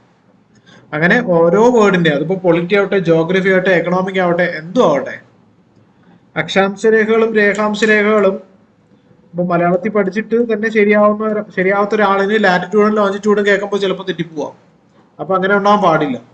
അങ്ങനെ ഉണ്ടാകാതിരിക്കണമെന്നുണ്ടെങ്കിൽ പ്രിലിംസിന് നിങ്ങൾ കൂടുതൽ ഇംഗ്ലീഷ് ഓറിയന്റഡ് ആയിട്ടുള്ള മെറ്റീരിയൽ തന്നെ ഫോളോ ചെയ്യാം. എസ്പെഷ്യലി NCERT എന്ന് മലയാളം തപ്പിപ്പോകേണ്ട ആവശ്യമില്ല. You read English. ഓക്കെ, അപ്പോൾ ന്യൂസ് പേപ്പർ എന്താണ് ഹിന്ദുവിന്റെ പരിഭാഷ അന്വേഷിച്ച് നടക്കുന്ന ആൾക്കാർ എനിക്കറിയാം. ബട്ട് അതങ്ങനെ പൂർണ്ണമായിട്ടും പരിഭാഷ അന്വേഷിച്ച് നടക്കേണ്ട ആവശ്യമില്ല. നിങ്ങൾ സ്ഥിരമായിട്ട് അത് വായിക്കണമെന്നുണ്ടെങ്കിൽ നിങ്ങൾക്ക് അത് ഡൈജസ്റ്റ് ചെയ്യാവുന്നതേ ഉള്ളൂ. അപ്പൊ ആ ഒരു ഇമ്പോർട്ടൻസ് ഇംഗ്ലീഷിനുണ്ട്. മാത്രമല്ല മലയാളത്തിൽ ഇന്റർവ്യൂ അറ്റൻഡ് ചെയ്യാൻ പറ്റും. അത് പലർക്കും അറിയായിരിക്കും. ഒരു ട്രാൻസ്ലേറ്ററിനെ കൂടെ വെച്ചിട്ട് മലയാളത്തിൽ അറ്റൻഡ് ചെയ്യാം. അപ്പോഴും ഇംഗ്ലീഷിൽ അറ്റൻഡ് ചെയ്യാനുള്ള ഒരു എബിലിറ്റി നിങ്ങൾ ഉണ്ടാക്കിയെടുത്ത് സ്വയമായിട്ട് ഇംഗ്ലീഷിൽ അറ്റൻഡ് ചെയ്യുന്നതാണ് നല്ലതെന്ന് പറയും. സോ ഇംഗ്ലീഷിന് ഇമ്പോർട്ടൻസ് ഉണ്ട്. റൈറ്റിംഗ് ഇൻ മലയാളം എന്ന് പറയുമ്പോൾ രണ്ട് കാര്യമുണ്ട്. നമ്മുടെ മെയിൻ എക്സാം വരുമ്പോൾ മലയാളത്തിന്റെ കാര്യം പൂർണ്ണമായിട്ട് ശരിയാണ്. 9 പേപ്പർ ഉണ്ട്, നേരത്തെ പറഞ്ഞു. ഈ 9 പേപ്പറിൽ കമ്പൽസറി പേപ്പർ എ എന്ന് പറയുന്നത് നമുക്ക് മലയാളം ചൂസ് ചെയ്യാം, ബി എന്ന് പറയുന്നത് ഇംഗ്ലീഷാണ്. അവിടെ ഒന്നും ചെയ്യാൻ പറ്റില്ല.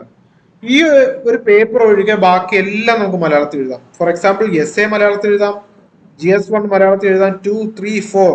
ഇതൊരു പാക്കേജ് ആയിട്ട് നമ്മൾ ചൂസ് ചെയ്യണം. ഇത് ഒന്നുകിൽ മലയാളം, അല്ലെങ്കിൽ ഇംഗ്ലീഷ്, അല്ലെങ്കിൽ നമ്മൾ ചൂസ് ചെയ്യുന്ന വേറൊരു ലാംഗ്വേജ്. ഓക്കെ, ഇപ്പൊ എസ് എ മാത്രം മലയാളത്തിൽ എഴുതാൻ പറ്റില്ല. എസ് എ എഴുതെങ്കിൽ GS4 നീ മലയാളത്തിൽ തന്നെ എഴുതിയേ പറ്റൂ. So that's how the system.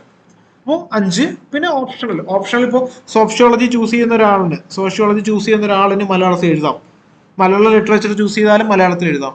ജോഗ്രഫിയോ എക്കണോമിക്സോ എൻവയോൺമെന്റോ എന്ത് ചൂസ് ചെയ്ത് കഴിഞ്ഞാലും നമുക്കത് മലയാളത്തിൽ എഴുതാം. സോ മലയാളത്തിന് ഒരു ഇമ്പോർട്ടൻ്റ് ഉണ്ട്. പിന്നെ പ്രത്യേകിച്ച് പറയേണ്ട ഒരു കാര്യം, മലയാളം എഴുതിയിട്ട് ആരുടെ മാർക്ക് വെട്ടിക്കളയാനൊന്നും പോകുന്നില്ല. അങ്ങനെയൊക്കെ കുറേ കാര്യങ്ങൾ ഇടയ്ക്ക് ഇങ്ങനെ നമ്മൾ കേൾക്കാറുണ്ട്. മലയാളത്തിൽ എഴുതി കഴിഞ്ഞാൽ മാർക്ക് കുറയും, റാങ്ക് കുറയ്ക്കും എന്ന് കേട്ടു. എവിടെ നിന്നാണ് കേൾക്കുന്നതെന്ന് അറിയില്ല, ബട്ട് അങ്ങനെ കേട്ടു. അത് ശരിയാണോ? അത് തെറ്റാണ്. അത് തെറ്റാണെന്ന് തെളിയിക്കുന്ന ഒരു കാര്യം ഞാൻ വരുന്നൊരു ഭാഗത്ത് പറയാം. Then how to start preparations today. ഇത് ഏകദേശം പ്രിപ്പറേഷൻ എങ്ങനെ സ്റ്റാർട്ട് ചെയ്യേണ്ടതെന്ന് പറഞ്ഞിട്ടുണ്ടായിരുന്നു. സോ ഇൻ ജനറൽ സിലബസ് അറിയുക, പ്രീവിയസ് ഇയർ ക്വസ്റ്റ്യൻ പേപ്പേഴ്സ് അറിയുക, ദെൻ NCERT ബുക്ക് ഡൗൺലോഡ് ചെയ്യുക. NCERT ഏതൊക്കെയാണ് വായിക്കേണ്ടതെന്ന് പോലും ഇത് 3 സോഴ്സ് നമ്മുടെ വെബ്സൈറ്റിലുണ്ട്. indiamagister.com. ഒരുപാട് പേര് ചോദിച്ചിട്ടുണ്ട് വാട്ട് ഈസ് മജിസ്ട്രി. മജിസ്റ്റർ എന്ന് പറഞ്ഞാൽ മെന്റർ എന്ന് മാത്രമേ അർത്ഥമുള്ളൂ കേട്ടോ. സോ indiamagister.com എന്നാണ് ഞങ്ങളുടെ വെബ്സൈറ്റിൽ കയറുക. സിലബസ് കിട്ടും, പ്രീവിയസ് ഇയർ ക്വസ്റ്റ്യൻ പേപ്പേഴ്സ് കിട്ടും, NCERT ബുക്ക് സ്കെഡ്യൂൾ വൈസ് ആയിട്ട് ഇട്ടിട്ടുണ്ട്. അപ്പോൾ നിങ്ങൾക്ക് അതിന് അവിടെ നിന്ന് ഡൗൺലോഡ് ചെയ്യാം, വായിക്കാം. അങ്ങനെ ഇന്ന് തന്നെ പ്രിപ്പറേഷൻ തുടങ്ങാം. അതല്ലെങ്കിൽ ഹിന്ദു ന്യൂസ് പേപ്പർ ഡൗൺലോഡ് ചെയ്യാൻ കിട്ടും, ഇന്ന് തന്നെ നിങ്ങൾക്ക് ഡൗൺലോഡ് ചെയ്യാം. നിങ്ങളുടെ പ്രിപ്പറേഷൻ അവിടെ തുടങ്ങാം. Role of India മജിസ്റ്റർ.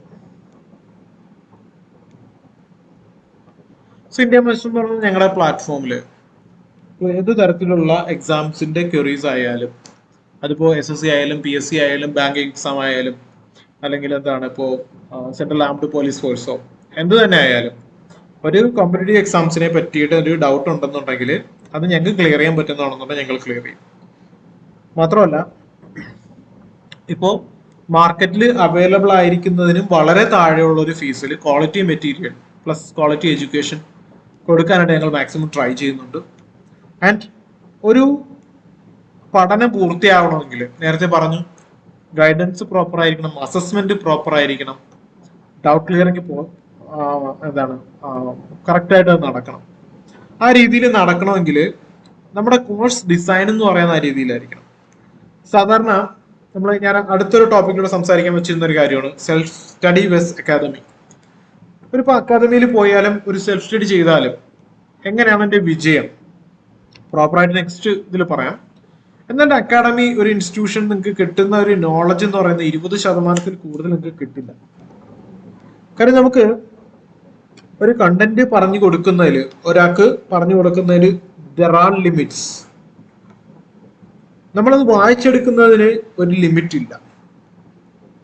നമുക്ക് വായിച്ചെടുക്കുമ്പോൾ കൂടുതൽ കാര്യങ്ങൾ എടുക്കാനായിട്ട് പറ്റും. പക്ഷെ ഒരു അധ്യാപകൻ അല്ലെങ്കിൽ ഒരു മെന്റർ ഉണ്ടെങ്കിൽ നിങ്ങൾക്ക് അത് ഇവിടെ ക്ലിയർ ചെയ്യാൻ പറ്റും. സോ അതുകൊണ്ടാണ് ഞങ്ങൾ ഡൗട്ട് ക്ലിയറിംഗ് ഏറ്റവും കൂടുതൽ എംഫസൈസ് ചെയ്ത് പറയുന്ന ഒരു കാര്യം. ഇനി കൂടുതൽ വർക്കൗട്ട് ചെയ്യുക, ക്വസ്റ്റ്യൻസ് വർക്കൗട്ട് ചെയ്യും. നിങ്ങളുടെ എല്ലാ കോഴ്സിലും ടെസ്റ്റ് സീരീസ് ഇല്ലാത്ത ഒരു പ്രോഗ്രാം പോലും ഇല്ല. ഓക്കെ, ഇപ്പൊ മലയാളം ഓപ്ഷണൽ സബ്ജക്റ്റിൽ പോലും ഞങ്ങൾ മോക്ക് ടെസ്റ്റ് ഉൾപ്പെടുത്തിയിട്ടുണ്ട്, റൈറ്റിംഗ് പ്രാക്ടീസ് ഉൾപ്പെടുത്തിയിട്ടുണ്ട്. അതിന് കാരണം എന്ന് വെച്ചാൽ ആ ഒരു റൈറ്റിംഗ് പ്രാക്ടീസും കൂടെ ഉണ്ടെങ്കിൽ മാത്രമേ ഈ ഒരു 20% നമുക്ക് സ്പൈക്ക് ചെയ്ത് 80% കൊണ്ടുപോകാൻ പറ്റത്തുള്ളൂ. ഡെയിലി ന്യൂസ് പേപ്പർ നമ്മൾ വായിക്കണം. ഏതൊക്കെ ന്യൂസ് വായിക്കേണ്ടതെന്ന് പ്രത്യേകമായിട്ട് നമ്മൾ തരംതിരിച്ചറിയണം. ഞങ്ങളുടെ പ്രോഗ്രാമിൽ ഞങ്ങൾ ചെയ്തു കൊടുക്കാറുണ്ട് നമ്മുടെ സ്റ്റുഡൻസിന് ന്യൂസ് സെലക്ട് ചെയ്ത് കൊടുക്കാറുണ്ട്, ആർട്ടിക്കിൾ സെലക്ട് ചെയ്ത് കൊടുക്കാറുണ്ട്, ടെസ്റ്റ് സീരീസ് മാക്സിമം നമ്പർ കൊടുക്കാറുണ്ട്. ഇത്തവണ ഞങ്ങൾ 50 ഫുൾ ടെസ്റ്റ് ആണ് കൊടുക്കുന്നത്, 50 ഫുൾ ടെസ്റ്റ്. നെക്സ്റ്റ് ടൈം 2022 കുട്ടികൾക്ക് ഇതിന്റെ ഇരട്ടി കൊടുക്കാനാണ് പ്ലാൻ ചെയ്യുന്നത്. പക്ഷെ നമ്പേഴ്സ് ഇതുവരെ ഫിക്സ് ചെയ്തിട്ടില്ല. But will try to do maximum. കാര്യം മാക്സിമം ക്വസ്റ്റ്യൻസ് അവിടെ വർക്ക്ഔട്ട് ചെയ്യുമ്പോൾ മാക്സിമം റിസൾട്ടിനുള്ള ഒരു പോസിബിലിറ്റി എല്ലാ സ്റ്റുഡൻസിനും ഉണ്ടാവും. ദെൻ റൈറ്റിംഗ് പ്രാക്ടീസ്, ഡെയിലി ഒരു ക്വസ്റ്റ്യൻ എങ്കിലും എഴുതി പ്രാക്ടീസ് ചെയ്യണമെന്നുള്ള നിർബന്ധമായിട്ടുള്ള ഒരു കാര്യമാണ്. You do your practice. അതിപ്പോ ഡെയിലി പ്രാക്ടീസ് ചെയ്തില്ല എങ്കിലും ഇപ്പൊ വീക്കിലി എങ്കിലും ഒരു 2-3 days you have to do some practice. അങ്ങനെ പ്രാക്ടീസ് ചെയ്താൽ മാത്രമേ കൂടുതൽ നല്ല രീതിയിൽ ചെയ്യാൻ പറ്റൂ. സോ ഞങ്ങളുടെ ഒരു കോഴ്സിന്റെ ഒരു ഡിസൈൻ ഞാൻ വെറുതെ പറയുന്നതാണ്. ഇപ്പൊ 2022 പ്രോഗ്രാമില് NCERT-യുടെ ക്ലാസ്സുകൾ അവൈൽ ചെയ്യുന്നുണ്ട്. തുടങ്ങിയിട്ടുള്ളൂ, ഏകദേശം ഒരു 3 മാസത്തോളം എടുക്കും NCERT തീരാനായിട്ട്. അപ്പൊ ഈ NCERT-യുടെ സെഗ്മെന്റിൽ വീഡിയോ ക്ലാസ് ഉണ്ട്, ഷോർട്ട് നോട്ട് പ്രൊവൈഡ് ചെയ്യും, ക്ലാസിന്റെ ഓരോ ബുക്കുകൾ കഴിയുമ്പോൾ ഷോർട്ട് നോട്ട് പ്രൊവൈഡ് ചെയ്യും, അതിന് ടെസ്റ്റ് സീരീസ് പ്രൊവൈഡ് ചെയ്യും, സ്റ്റഡി ചാലഞ്ചസ് പ്രൊവൈഡ് ചെയ്യും. ഇപ്പൊ പുതുതായിട്ട് ജോയിൻ ചെയ്ത കുട്ടികൾ പോലും സ്റ്റഡി ചാലഞ്ചസ് വളരെ ഇൻട്രസ്റ്റഡ് ആണ്. കൊടുത്തിട്ടുള്ളതിൽ ഏകദേശം 80% ആൾക്കാരും ആ ഒരു സ്റ്റഡി ചാലഞ്ചസ് കംപ്ലീറ്റ് ഉണ്ട്. ഒരു എഫക്റ്റീവ് മെക്കാനിസം ആണ് റീഡിങ്ങിനും റിവിഷനും. NCERT-യിൽ നമ്മൾ ടെസ്റ്റ് സീരീസ് ഉൾപ്പെടുത്തിയിട്ടുണ്ട്. ഇനി പ്രിലിംസിന്റെ കാര്യമാണെന്നുണ്ടെങ്കിൽ അവിടെ വീഡിയോ ക്ലാസ് ഉണ്ട്, ക്ലാസ് നോട്ട്സ് ഉണ്ട്, ടെസ്റ്റ് സീരീസ് ഉണ്ട്, സ്റ്റഡി ചാലഞ്ച് ഉണ്ട്. ഈ ടെസ്റ്റ് സീരീസ് എന്ന് പറയുമ്പോൾ ഇതിനകത്ത് കറണ്ട് അഫയേഴ്സിന് സെപ്പറേറ്റ് ഉണ്ട്, സബ്ജക്റ്റിന് സെപ്പറേറ്റ് ഉണ്ട്, കംപ്ലീറ്റ് മോക്ക് എക്സാം സെപ്പറേറ്റ് ഉണ്ട്. അത് അങ്ങനെ തന്നെ വേണം. കറണ്ട് അഫയേഴ്സ് സെപ്പറേറ്റ് ഉണ്ടെങ്കിൽ മാത്രമേ നിങ്ങൾക്ക് മാക്സിമം കറണ്ട് അഫയേഴ്സ് എക്സ്ട്രാക്ട് ചെയ്ത് പഠിക്കാൻ പറ്റത്തുള്ളൂ. സബ്ജക്റ്റീവ് ടെസ്റ്റ് സീരീസ് നടത്തുമ്പോഴാണ് നിങ്ങൾക്ക് പ്രോപ്പറായിട്ട് തന്നെ റിവൈസ് ചെയ്യാൻ പറ്റുന്നത്. ആൻഡ് മോക്ക് എക്സാം നടത്തുമ്പോഴാണ് നിങ്ങളുടെ ഒരു ലെവൽ നിങ്ങൾക്ക് തിരിച്ചറിയാൻ പറ്റുന്നത്. കാര്യം ഒരു എക്സാമിന് 70 ക്വസ്റ്റ്യൻസ് ശരിയാക്കി 30 ക്വസ്റ്റ്യൻസ് തെറ്റിച്ച് 120 മാർക്ക് നേടുന്ന കുട്ടികൾ ഇപ്പോൾ ഉണ്ട് ഞങ്ങളുടെ കയ്യിൽ. അപ്പൊ അവർ ക്ലിയർ ആയിട്ട് 100 ക്വസ്റ്റ്യൻസും അറ്റൻഡ് ചെയ്തിട്ട് 70+ വാങ്ങിക്കുന്ന കുട്ടികൾ 2021 വേണ്ടിയിട്ട് എക്സാം എഴുതുന്നുണ്ട്. സോ അവര് റിഗറസ് ആയിട്ടുള്ള പ്രാക്ടീസിലൂടെയാണ് വന്നത്. ജൂലൈ മുതൽ ഞങ്ങളുടെ പ്രാക്ടീസ് ചെയ്ത് വരുന്ന ആൾക്കാരാണ്. അപ്പോൾ അവർ മാക്സിമം അവരുടെ ഒരു ഇൻപുട്ട് ഇതിനകത്ത് ഇടുന്നുണ്ട്. കാര്യം ഞങ്ങളുടെ കോഴ്സ് സ്ട്രക്ചർ അതായതുകൊണ്ട് കുറച്ചുകൂടി അഡാപ്റ്റബിലിറ്റി ഉണ്ട്. ദെൻ മെയിൻസിന്റെ കാര്യമാണെന്നുണ്ടെങ്കിലും വീഡിയോ ക്ലാസ് ആണ്, ക്ലാസ് നോട്ട്സ് അവൈലബിൾ ആണ്, ടെസ്റ്റ് സീരീസ് എന്ന് പറയുന്നത് SIക്ക് സെപ്പറേറ്റ് ആയിട്ടുണ്ട് ആൻഡ് GS ടോപ്പിക്ക് സെപ്പറേറ്റ് ഉണ്ട്. ആൻഡ് അവിടെയും സ്റ്റഡി ചാലഞ്ചസ് എന്ന് പറയുന്നത് ഉണ്ട്. സ്റ്റഡി ചാലഞ്ചുകൾ ഇടുന്നത് കാരണം കൂടുതൽ കണ്ടന്റിലോട്ട് പഠിച്ചു വരാനായിട്ട് കൂടുതൽ സഹായകരമായിരിക്കും. And doubt clearing any time ചെയ്യുന്ന ഒരു ഓപ്ഷനാണ്. അങ്ങനെ കുറെ ഫെസിലിറ്റീസ് ചേർത്തിട്ടാണ് ഞങ്ങളുടെ എല്ലാ പ്രോഗ്രാംസ്, എസ്പെഷ്യലി 2022 പ്രോഗ്രാംസിൽ NCERT-യുടെ വലിയൊരു ഭാഗം നമ്മൾ എടുത്തിട്ടുണ്ട്. 2021-22 നമ്മളുടെ വ്യത്യാസം നോക്കിയാൽ NCERT ഉണ്ട് ഇല്ല എന്നുള്ളൊരു വ്യത്യാസമാണ്. 2022 NCERT കൂടി ഉണ്ട്. അങ്ങനെ പല കുട്ടികളും അതിനെപ്പറ്റി ഒരു ബുദ്ധിമുട്ട് പറയുന്നുണ്ട്. NCERT-ൽ എന്താണ് വായിക്കേണ്ടത്, എങ്ങനെയാണ് വായിക്കേണ്ടത്. ചിലപ്പോൾ അത് essay ഓറിയന്റഡ് ആയിട്ടുള്ള ഒരു ചാപ്റ്റർ ആയിരിക്കാം, അല്ലെങ്കിൽ പ്രിലിംസ് ഓറിയന്റഡ് ആയിരിക്കാം, അല്ലെങ്കിൽ മെയിൻസ് ഓറിയന്റഡ് ആയിരിക്കാം. പല റീസൺസ്. ഇനിയുള്ള സെൽഫ് സ്റ്റഡി വെസസ് അക്കാദമി. പിന്നെ കുറെ ചാറ്റ് കണ്ടു, ഞാൻ അതിനുള്ള ആൻസർ പറയാം. Okay, so self study versus അക്കാദമിയിൽ ഞാൻ നേരത്തെ പറഞ്ഞൊരു കാര്യം, ഒരു അക്കാദമിയിൽ പോകുന്നെങ്കിൽ അവിടെ നിന്ന് കിട്ടുന്ന മാക്സിമം നോളജ് എന്ന് പറഞ്ഞാൽ 20% ആണ്.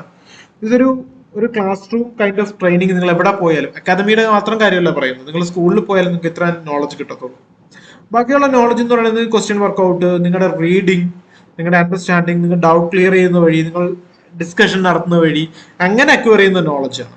അപ്പൊ സെൽഫ് സ്റ്റഡി വേണോ അക്കാദമി വേണോ എന്ന് ചോദിക്കുന്ന ആൾക്കാരോട്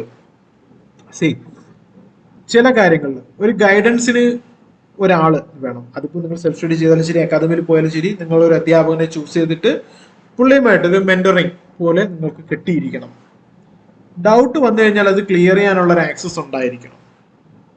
നിങ്ങൾ ചെയ്യുന്ന അല്ലെങ്കിൽ എഴുതുന്ന ആൻസേഴ്സ് റിവ്യൂ ചെയ്യാനുള്ള ഒരു ഓപ്ഷൻസ് ഉണ്ടായിരിക്കണം. ഇത് ഓരോരുത്തരുടെ കംഫർട്ട് ലെവലാണ്. സെൽഫ് സ്റ്റഡി വേണോ അക്കാദമി വേണോ എന്നുള്ളത് ഓരോരുത്തരുടെ കംഫർട്ട് ലെവലാണ്. മേ ബി ഫിനാൻസും അവിടെ ചില ഭാഗങ്ങളുണ്ട്. ചിലർക്ക് ടൈം വലിയൊരു ഭാഗമാണ്. ചിലർ PG പഠിക്കുന്ന ആളായിരിക്കും, അല്ലെങ്കിൽ കൈൻഡ് ഓഫ് ജോബ് ചെയ്യുന്നവരായിരിക്കും. അപ്പൊ ഒരു ഫ്ലെക്സിബിൾ കാര്യം അവിടെ അവൈൽ ചെയ്യുന്ന ഒരു ഭാഗം അവർക്ക് സെലക്ട് ചെയ്യാം. Maybe self study academy. ഇവിടെ ഞങ്ങൾ പ്രോമിസ് ചെയ്യുന്ന ഒരു കാര്യം, ഇപ്പൊ ഇന്ത്യ മജിസ്ട്രിന്റെ ക്ലാസ്സുകൾ വീഡിയോ ക്ലാസ്സുകൾ ആയതുകൊണ്ട് അവരുടെ ടൈം ലിമിറ്റ് അവിടെ വെച്ചിട്ടില്ല.